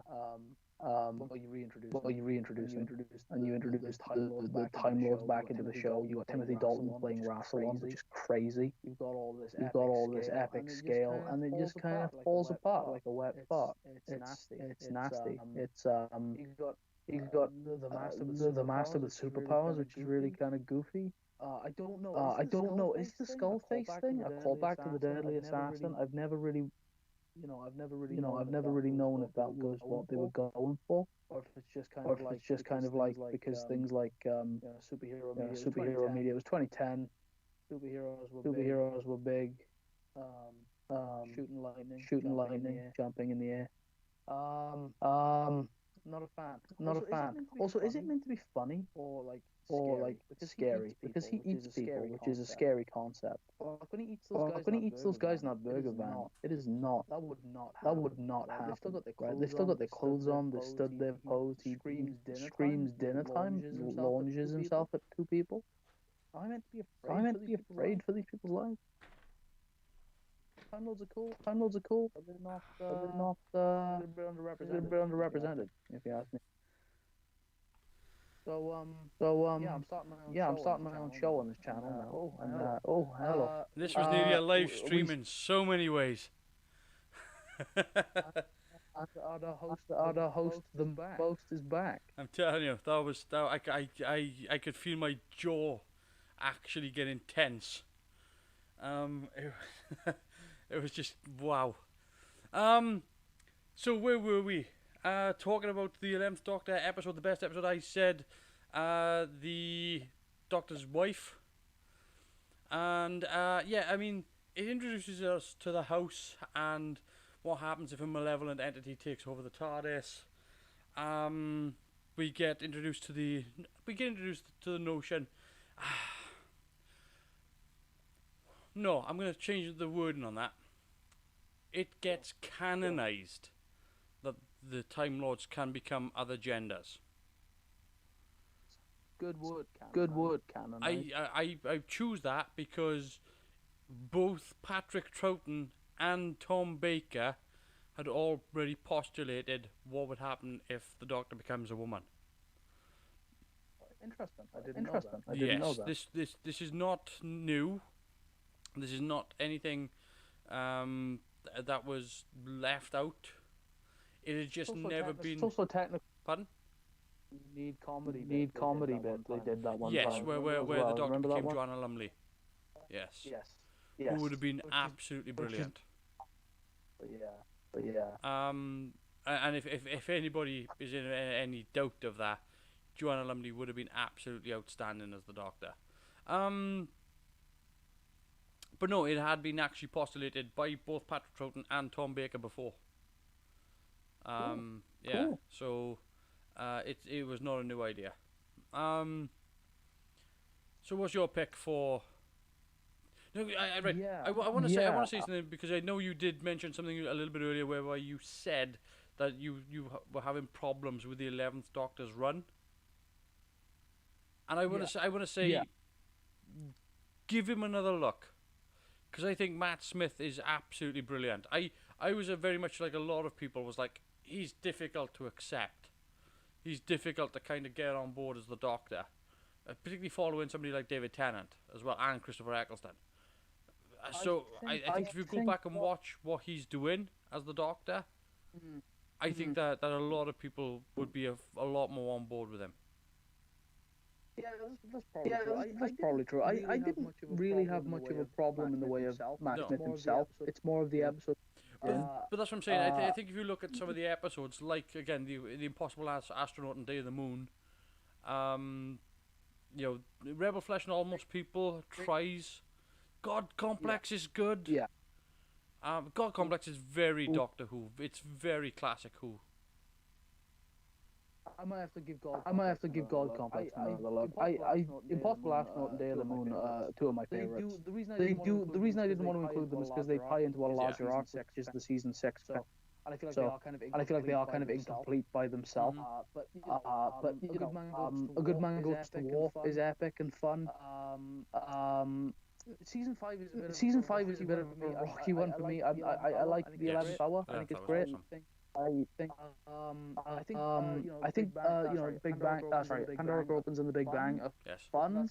But that's about it for me. For me, really, I was considering the Doctor's Wife as well as a top pick. I'm gonna have to give it to Day of the Doctor. I think that's less to do with the fact that I think Matt Smith. This might sound like I'm selling him short, but I think Matt Smith just got lucky that the 50th anniversary was during his. I don't think so, because I think Matt Smith does bring a lot to the Doctor. I agree. With that episode in particular, it is more of an ensemble. I mean, the thing with Day of the Doctor is that it's giving people a lot of what they couldn't have done before, because they spent so much more money on Day of the Doctor. First of all, when you see it in 3D, it looks fantastic. I never. In 3D. I've got it in 3D. You can watch it in 3D if you want to. It's very good. It's very good. But I think they get to see the time more. Yeah. Oh yeah. Absolutely. I mean, that's part of why it's on my top pick. It pays off a lot of stuff that's just been set up since Eccleston's run. It would have been better if I think. Look, I love John Hurt, and obviously John Hurt is the man. Gets introduced in Name of the Doctor. Creative ending for that episode. Yeah, for sure. Big cliffhanger. We didn't know what the hell was going on at the time. Watching Day of the Doctor, it's like, oh no, this guy really is this war-torn, this like sorrowful version of the character, and the decision he has to make. The little bits of fan service all over the episode are great, but I think it is a really solid story. It is the biggest story they've done. Yes. So it seems kind of like it's cheating to put it in the top spot. I do like Time of the Doctor as well. I just have to. It's the one that stands out in my opinion. It's like happened to have that episode. We're moving on to the 12th Doctor now. So, how unkind do you want me to be? We can if you want. Deep fart. It's just into the toilet. I don't even like reading the list out. I remember being so happy that Peter Capaldi became the Doctor, following Matt Smith, because I really felt. I remember them. I remember them going to Comic-Con.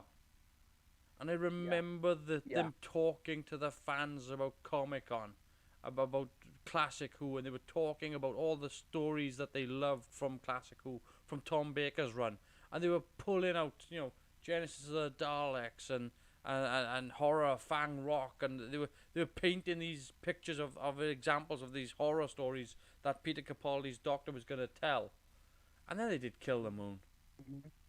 And then Time Heist, and then Robot of Sherwood, and then Into the Dalek, and oh crap! I mean, In the Forest of the Night. Come on, Like, oh, dude, that one. this season shit the bed. I mean, it just like I couldn't get like Deep Breath was at least trying to paint the narrative of this doctor that was broken, confused, not aware of its own moral obligations. It was it was asking the idea of whether or not this person was a good man. That was part of it. That was right. But Into the Dalek was an idea for a video game that never got made, so they made it into an episode. There's a reason why they didn't get made as a video game. It's crap.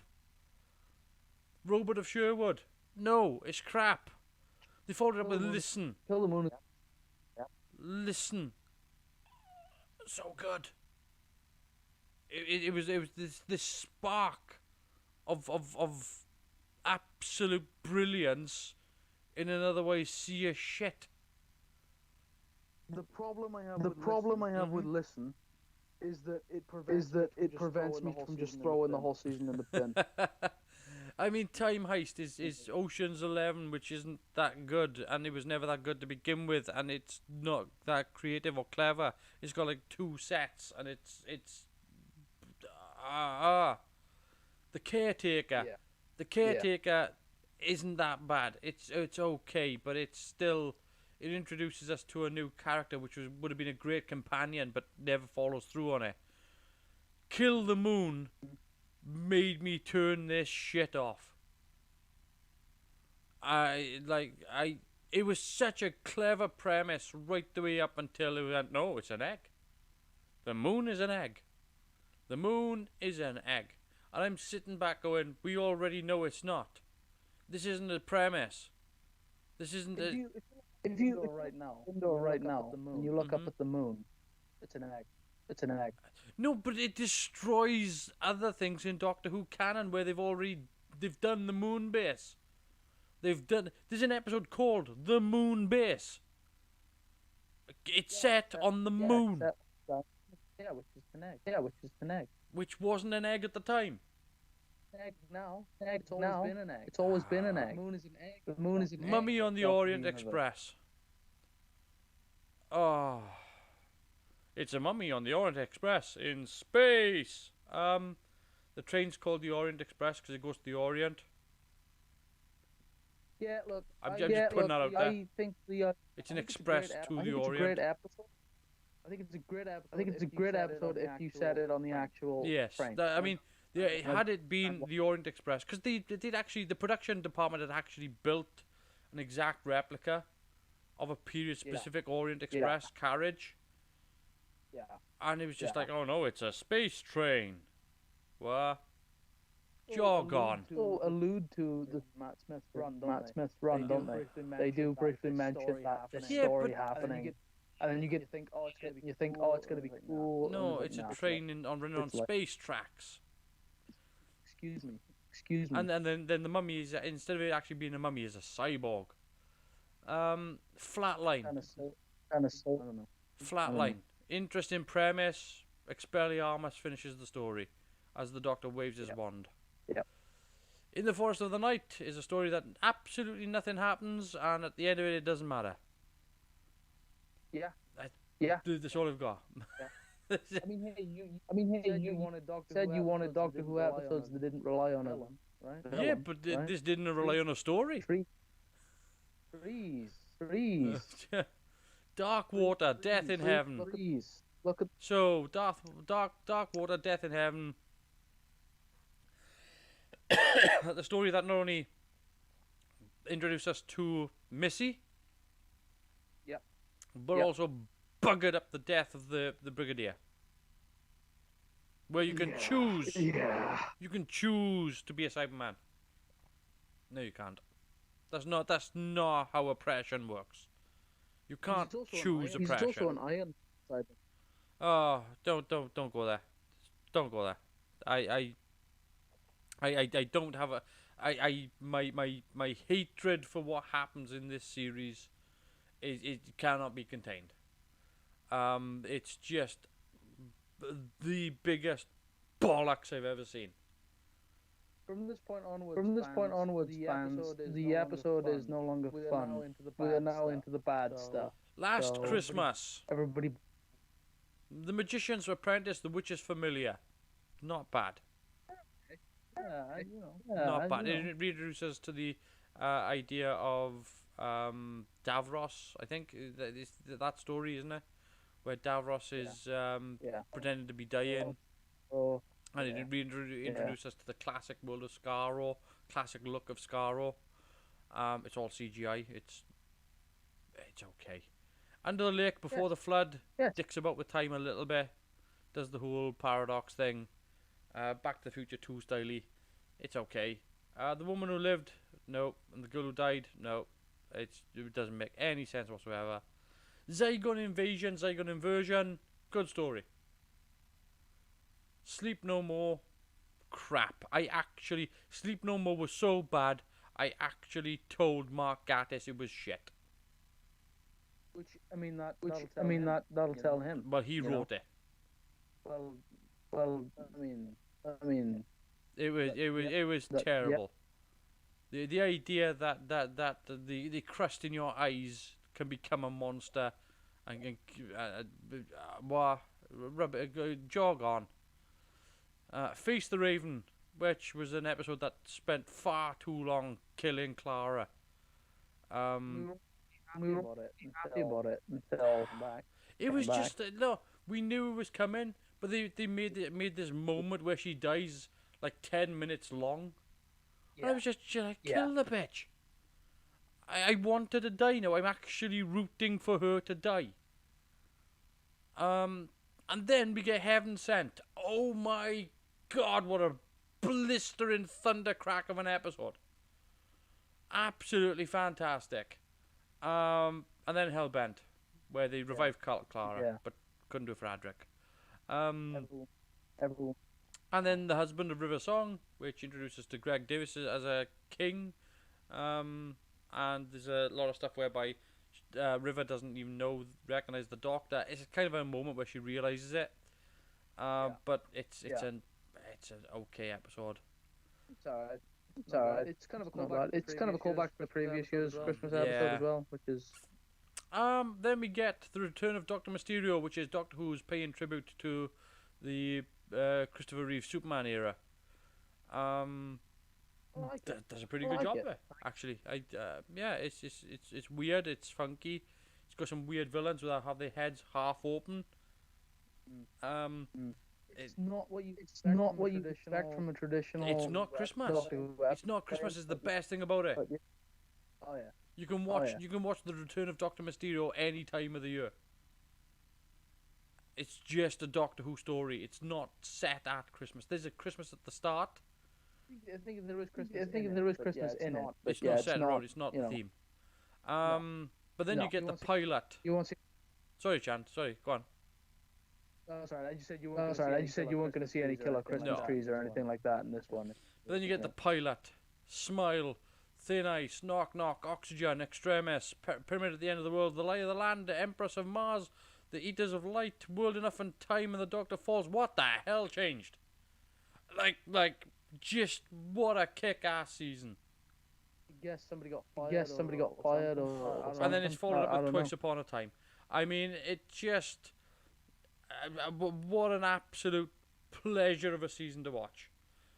The idea that the Doctor's got his own room in the university, which is very thematical of the Third Doctor. His clothes become a little bit more Third Doctor-y in styling. He's got his own little pictures on his desk of Susan and River. He's got this jar with all the different sonic screwdrivers in it. He's got it's all set around this idea that he's got this vault that he's got to watch over. So he's become this university professor. He meets Bill, who finds this character to be interesting, so they become friends. It was one season friendship because she ends up dying. She ends up in a tragic situation. But you got Pyramid at the End of the World, Light of the Land, Empire, Empress of Mars. Again, it reintroduces us to the Ice Warriors again. In a very good way. Eaters of Light is probably the downer of the season because it's more of a bottle episode again, whereby they just kind of using reusing sets and calling it Mars. World Enough and Time is fantastic because it reintroduces us to the Mondasian Cybermen from the first Doctor era. Yeah. And they are creepy as hell. Oh yeah. The Doctor Falls deals with the fact that we get the reveal of the Master and Missy together and how they stab each other and shoot each other in the back. And then we get Twice Upon a Time, which reintroduces us to the first Doctor. Doesn't do a great job of that. But again, we end up with a story whereby, it's not evil plot. And I like that. And I like it too. When it's not an evil plot. Yeah. So that's the 12th Doctor. My favourite, you know it's not going to be from... I mean, Listen's going to be up there, because I think Listen is a brilliant episode, and I say so because it's, it's in the mix of some of the worst.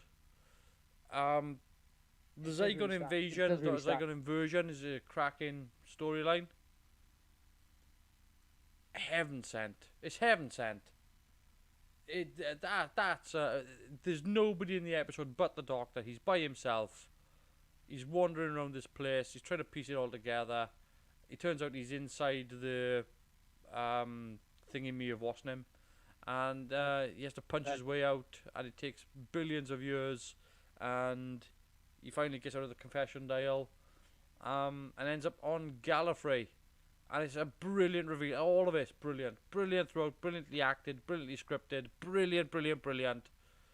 Shit follow-up episode. Yeah, never mind. But that's my pick. That Heaven Sent. Wow. That makes a lot of sense. And with all of that considered, the ups and the downs, the downs, and the few bright spots, and a bit of up towards the end. That was Quality Run. I like Twice Upon a Time. I wish they didn't mess around with Hartnell's Doctor the way that they did, but it's a good episode with an asterisk, in my opinion. That's kind of how I see it. I like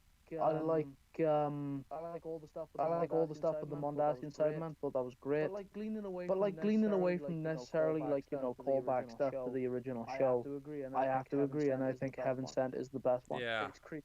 It's a really cool sci-fi concept. It's like this sort of purgatory episode. I find it, it must be intentional. I would assume that the episodes are named the way that they are because I feel like they apply the other way around almost. But that must be on purpose. I don't know, because the Doctor's hell bent on rescuing Clara. I think they apply to each other. But I can definitely see he punches through what is it, like a mile thick diamond wall or some nonsense? It's 20 feet thick, I think it is. It might be, but it's diamond and it takes him like a billion years to do it. I don't know why he doesn't use the shovel. But also, I don't know if that would be better. It wouldn't hurt. You'd assume so. Either way. That creepy bloody old hag lady from his nightmares or whatever, stalking him around is awesome. Like the way the hands just wrap around his face sometimes, it's nuts. And all the skulls being his skull is. It's just a great episode. I think the other thing as well is that people have assumed that he was in there for billions of years, but he wasn't. Sure. This is what people get wrong. He's inside the confession dial. Yeah. It's like being inside a dream. I mean, time moves for him. No. Yes, he was moving differently, but he wasn't actually dying and being reborn and dying but it wasn't happening at all. He wasn't being cloned, and what you were seeing in the episode was like being in a dream. Yeah, it is literally like a purgatory or some kind of weird ethereal it was a state that they put the Doctor in so they could get the confession that they wanted, but you'd never deliver it. like his body's just lying somewhere doing Yes. whatever, and they've just got the time thing going on. Yeah, like you said, it's like a dream. Yeah. But because the episode's framed from the perspective of being in that dream with He him, physically remembers it that's where that you way, yeah, but Yeah. it didn't happen that way. definitely not. Well, I mean, yeah, absolutely. And also, what I liked about as well, a little thing about the episode is the fact that it starts like halfway through. Yes. You'd have to assume because all the things were already Yes, there. it's a very quick start, cold open. It is, yeah. So it's one of those things where it's like, you know, you jump in and you have to kind of figure it out Yeah. with him, like along with him, I should say. But yeah, it's a great episode. It's a shame that the next one was a bit of a double, but Yeah. you know. So we'll move now. I don't know how you are up to up to speed you are with the next Doctor. I have not seen season 5, and I don't really want Right. to. Okay. I won't lie. Well, I'll give you my thoughts on that. But we going into fine, the man. 13th Doctor with the woman who fell to Earth, the Ghost Monument, Rosa, Arachnids in the UK, the Sananga Conundrum, Demons of the Punjab, Kablam, the Witchfinders, It Takes You Away, Battle of Ranskov, Kolos, Resolution, Spyfall Part 1, Spyfall Part 2, Orphan 55, Nikola Tesla's Night of Terror, Fugitive of the Judoon, Praxius, Can You Hear Me, The Haunting of Vanilla Flavoured Dildo, or whatever the hell that is, Ascension of the Cybermen, The Timeless Children, and Revolution of the Daleks. I have not seen Revolution of the Daleks. I don't claim to. I'm not going to. That's where I am with that nonsense. So, Woman Who Fell to Earth, it kind of fell flat in its ass. I don't know about it being anything other than a long-winded story that really very little happened. The Ghost Monument was all tell no show, whereby this can kill you, that can kill you, this can kill you, that can kill you, over there can kill you, that can kill you, but none of it does. It's just nonsense. Rosa had an extra villain in it that it didn't need. Arachnids in the UK was just a way of just punching fun at Donald Trump. The Sananga Conundrum was Leela and Stitch in space. Demons of the Punjab was probably brilliant. I mean, just brilliant. It had aliens in it that didn't do anything, mind. But the story was brilliant. Kablam was Doctor Who taking a punch shot at Amazon. The Witchfinders was brilliant. It Takes You Away made me laugh for all the wrong reasons. The Battle of Ranskor of Kolos didn't have a battle in it. It was all over the place. Resolution did something interesting with the Dalek. I'll give it that. Spyfall Part 1, Spyfall Part 2. Sir Lenny Henry is the villain. He probably could have done a bit more. Awful 55. Oh, sorry, I misspoke. Shit 55.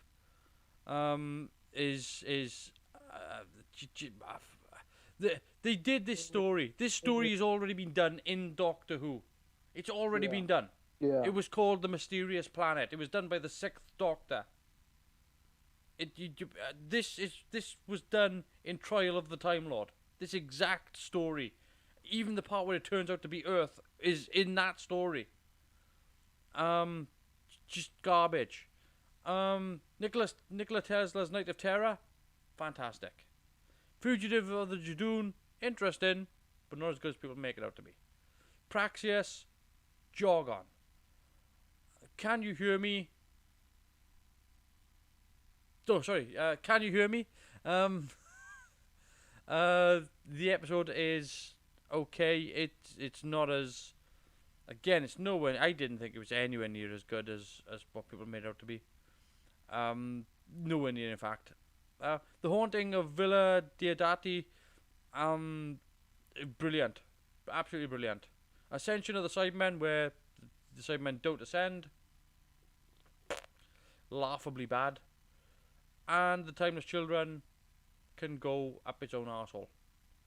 And I can't say anything about Revolution of the Daleks. If I'm going to pick my favourite there, it's the Witchfinders. Just because it's the one that where I feel it's very, very Doctor Who. I think that it's a strong showing for Jodie. Um, I like it as a Doctor Who story. I like it as a Doctor story. I like that the Doctor actually starts finding her own feet. It quickly gets cut out from underneath her. Um, it's got a lot of good things going for it. Again, the haunting of Villa Diodati is a very strong one.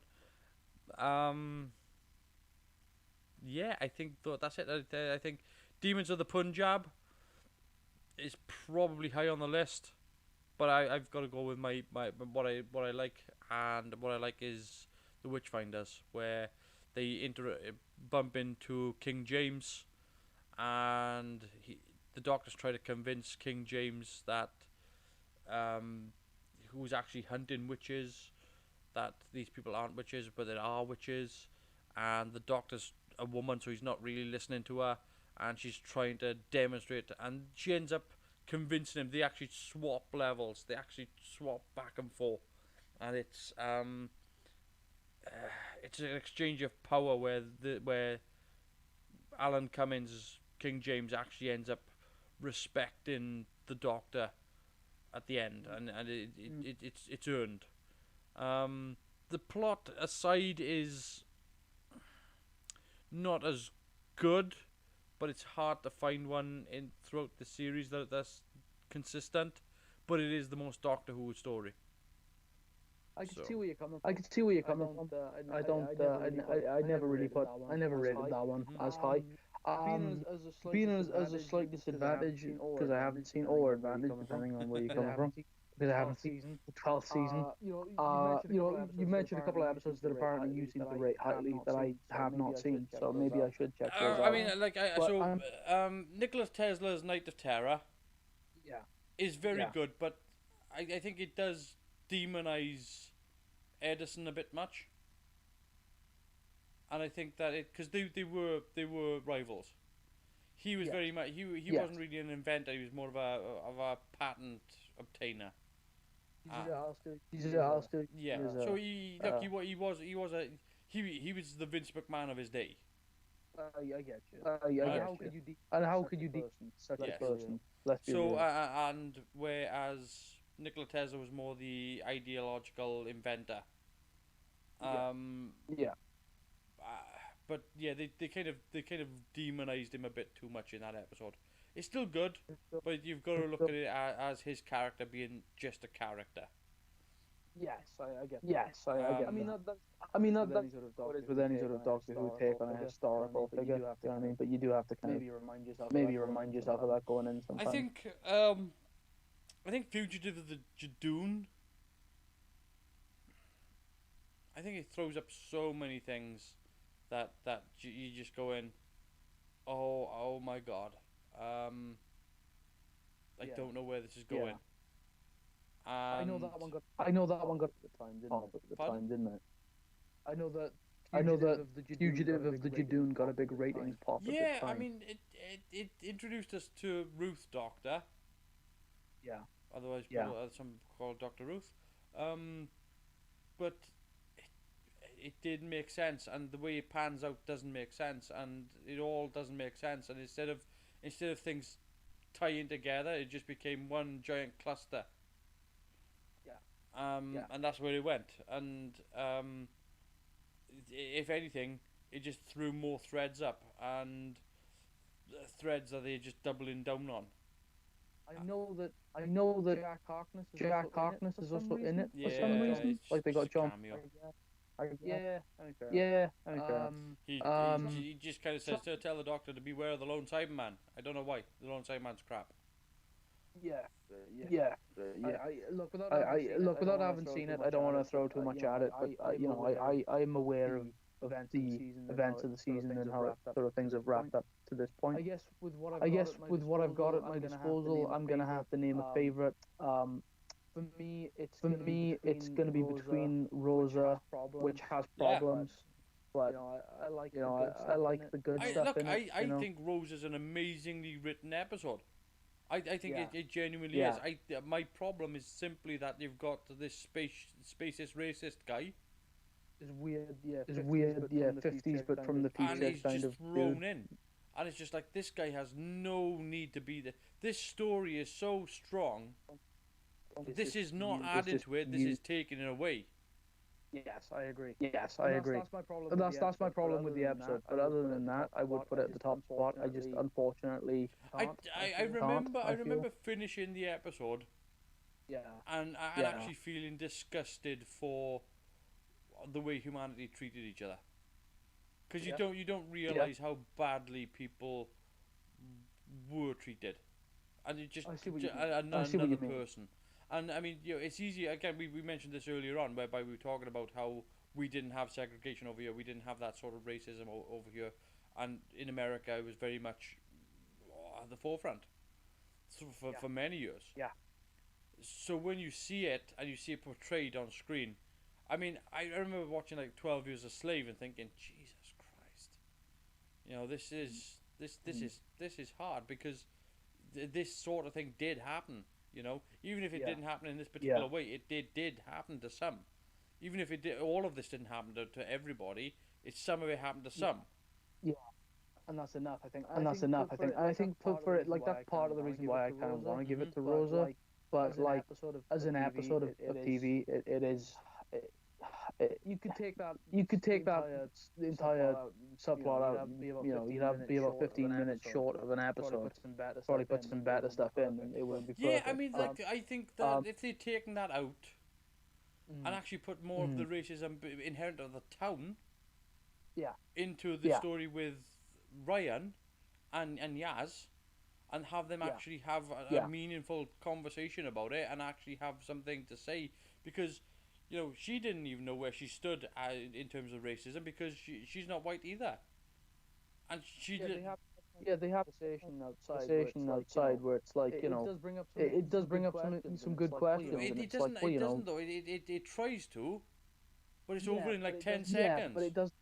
It is a little bit undercooked. I feel like they could have used the extra time to develop that, and that's the thing. That's why I don't really feel like I can give Rosa the top. So if that's the case, moving on like Demons of the Punjab is great.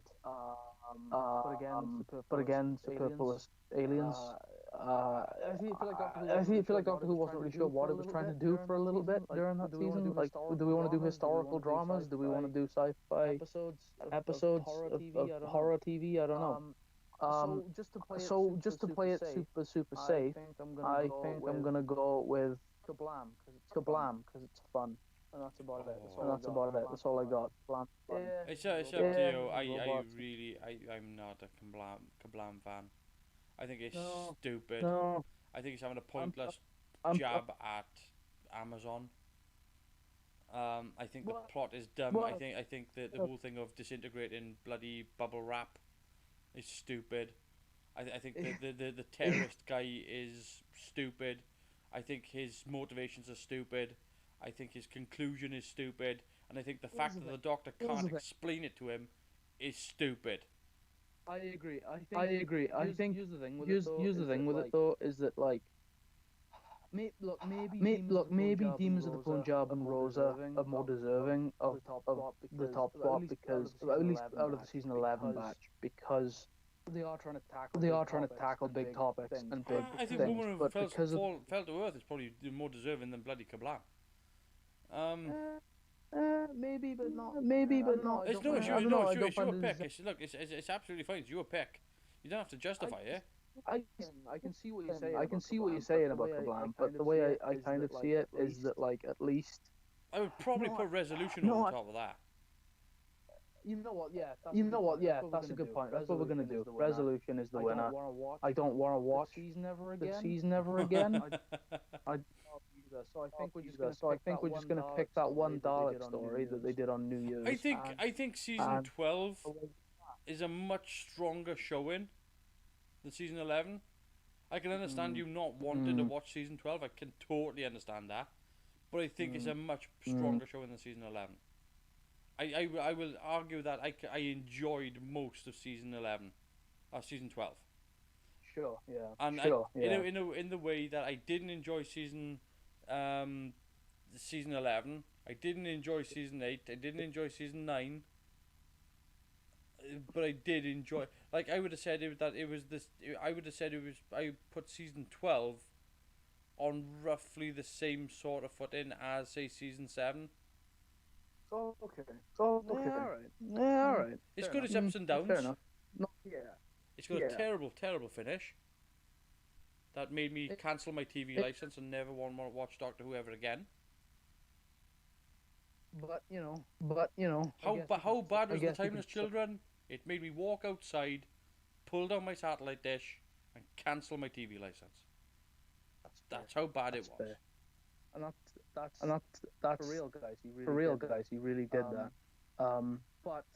But I guess the thing with the title. Look, I'm not having actually watched the season and kind of only knowing about it from the. Can we say controversy? I was talking about it earlier with a friend of mine, and I said it's not really controversial. It's just universally hated, as far as I can tell. But I think it's one of those things where like we kind of just have to see where it goes and whatever they're doing with the show. Matter now. It really, honestly, it doesn't matter, because if it was gonna go somewhere, it should have done it in the series. By not doing it in the series, anything after it is just backpedaling, and it doesn't matter if they planned it. It doesn't matter if that they intended to do it. It doesn't matter if they turn around and say this is exactly how it was always meant to be. Bullshit. You're adjusting for the backlash, and even if you're not, it feels that way, because if you had this game plan in your pocket, you should have presented it in the series, not leave it run over. I think here's the thing though. I feel like the options here right now are either watch Doctor Who and see if it gets better, or just don't. I don't honestly. I genuinely don't know where it's going. I don't know. It's at that point where I don't care where it's going. That's kind of where I'm at with it too, which is unfortunate because we've talked about some very good Doctor Who. But it's just the fact that I mean, I would say, look, if they had started series 12 with Timeless Children, then at least you'd be like, oh, where the hell is this going? You know, but they ended it with that. And it's the same problem I have with something like Masters of the Universe Revelation. I like Masters of the Universe Revelation for what the story was, but the fact that they killed He-Man in the first episode was like what I've said to you before. It shouldn't be your go-to move. If you're gonna have somebody sacrifice or have this big reveal thing, it shouldn't be at the end when you've got no more story to tell.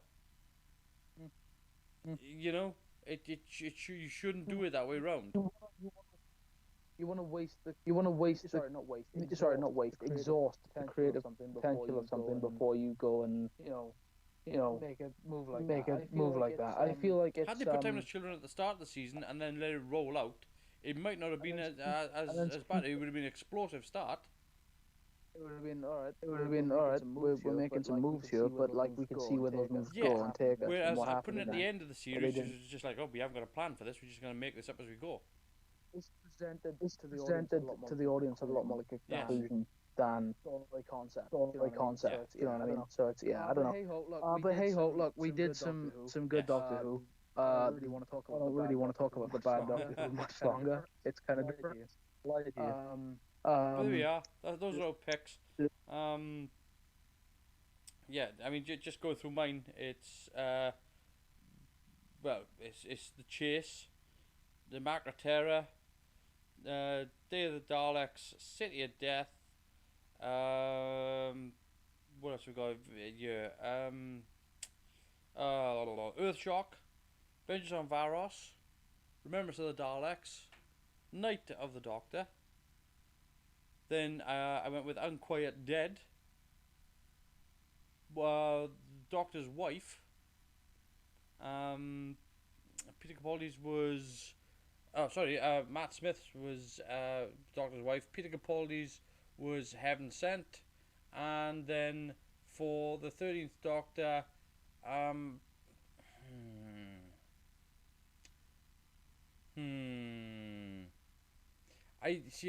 I went with Witchfinders. It's Witchfinders. There we are. I'm not going to go back and forth on that. 13 pick, I suppose. Edge of Destruction, Tomb of the Southland. Doom of the Southland.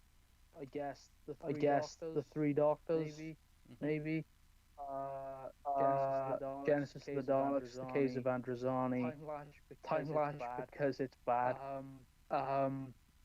Remembrance of the Daleks, Night of the Doctor, Empty Child and the Doctor Dances, Blink, Day of the Doctor,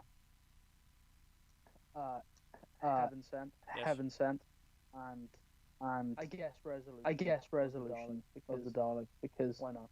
Yeah. Why not? Fair enough. So anyway, let's end this now. Leave you and say thank you very much. I hope you've enjoyed it.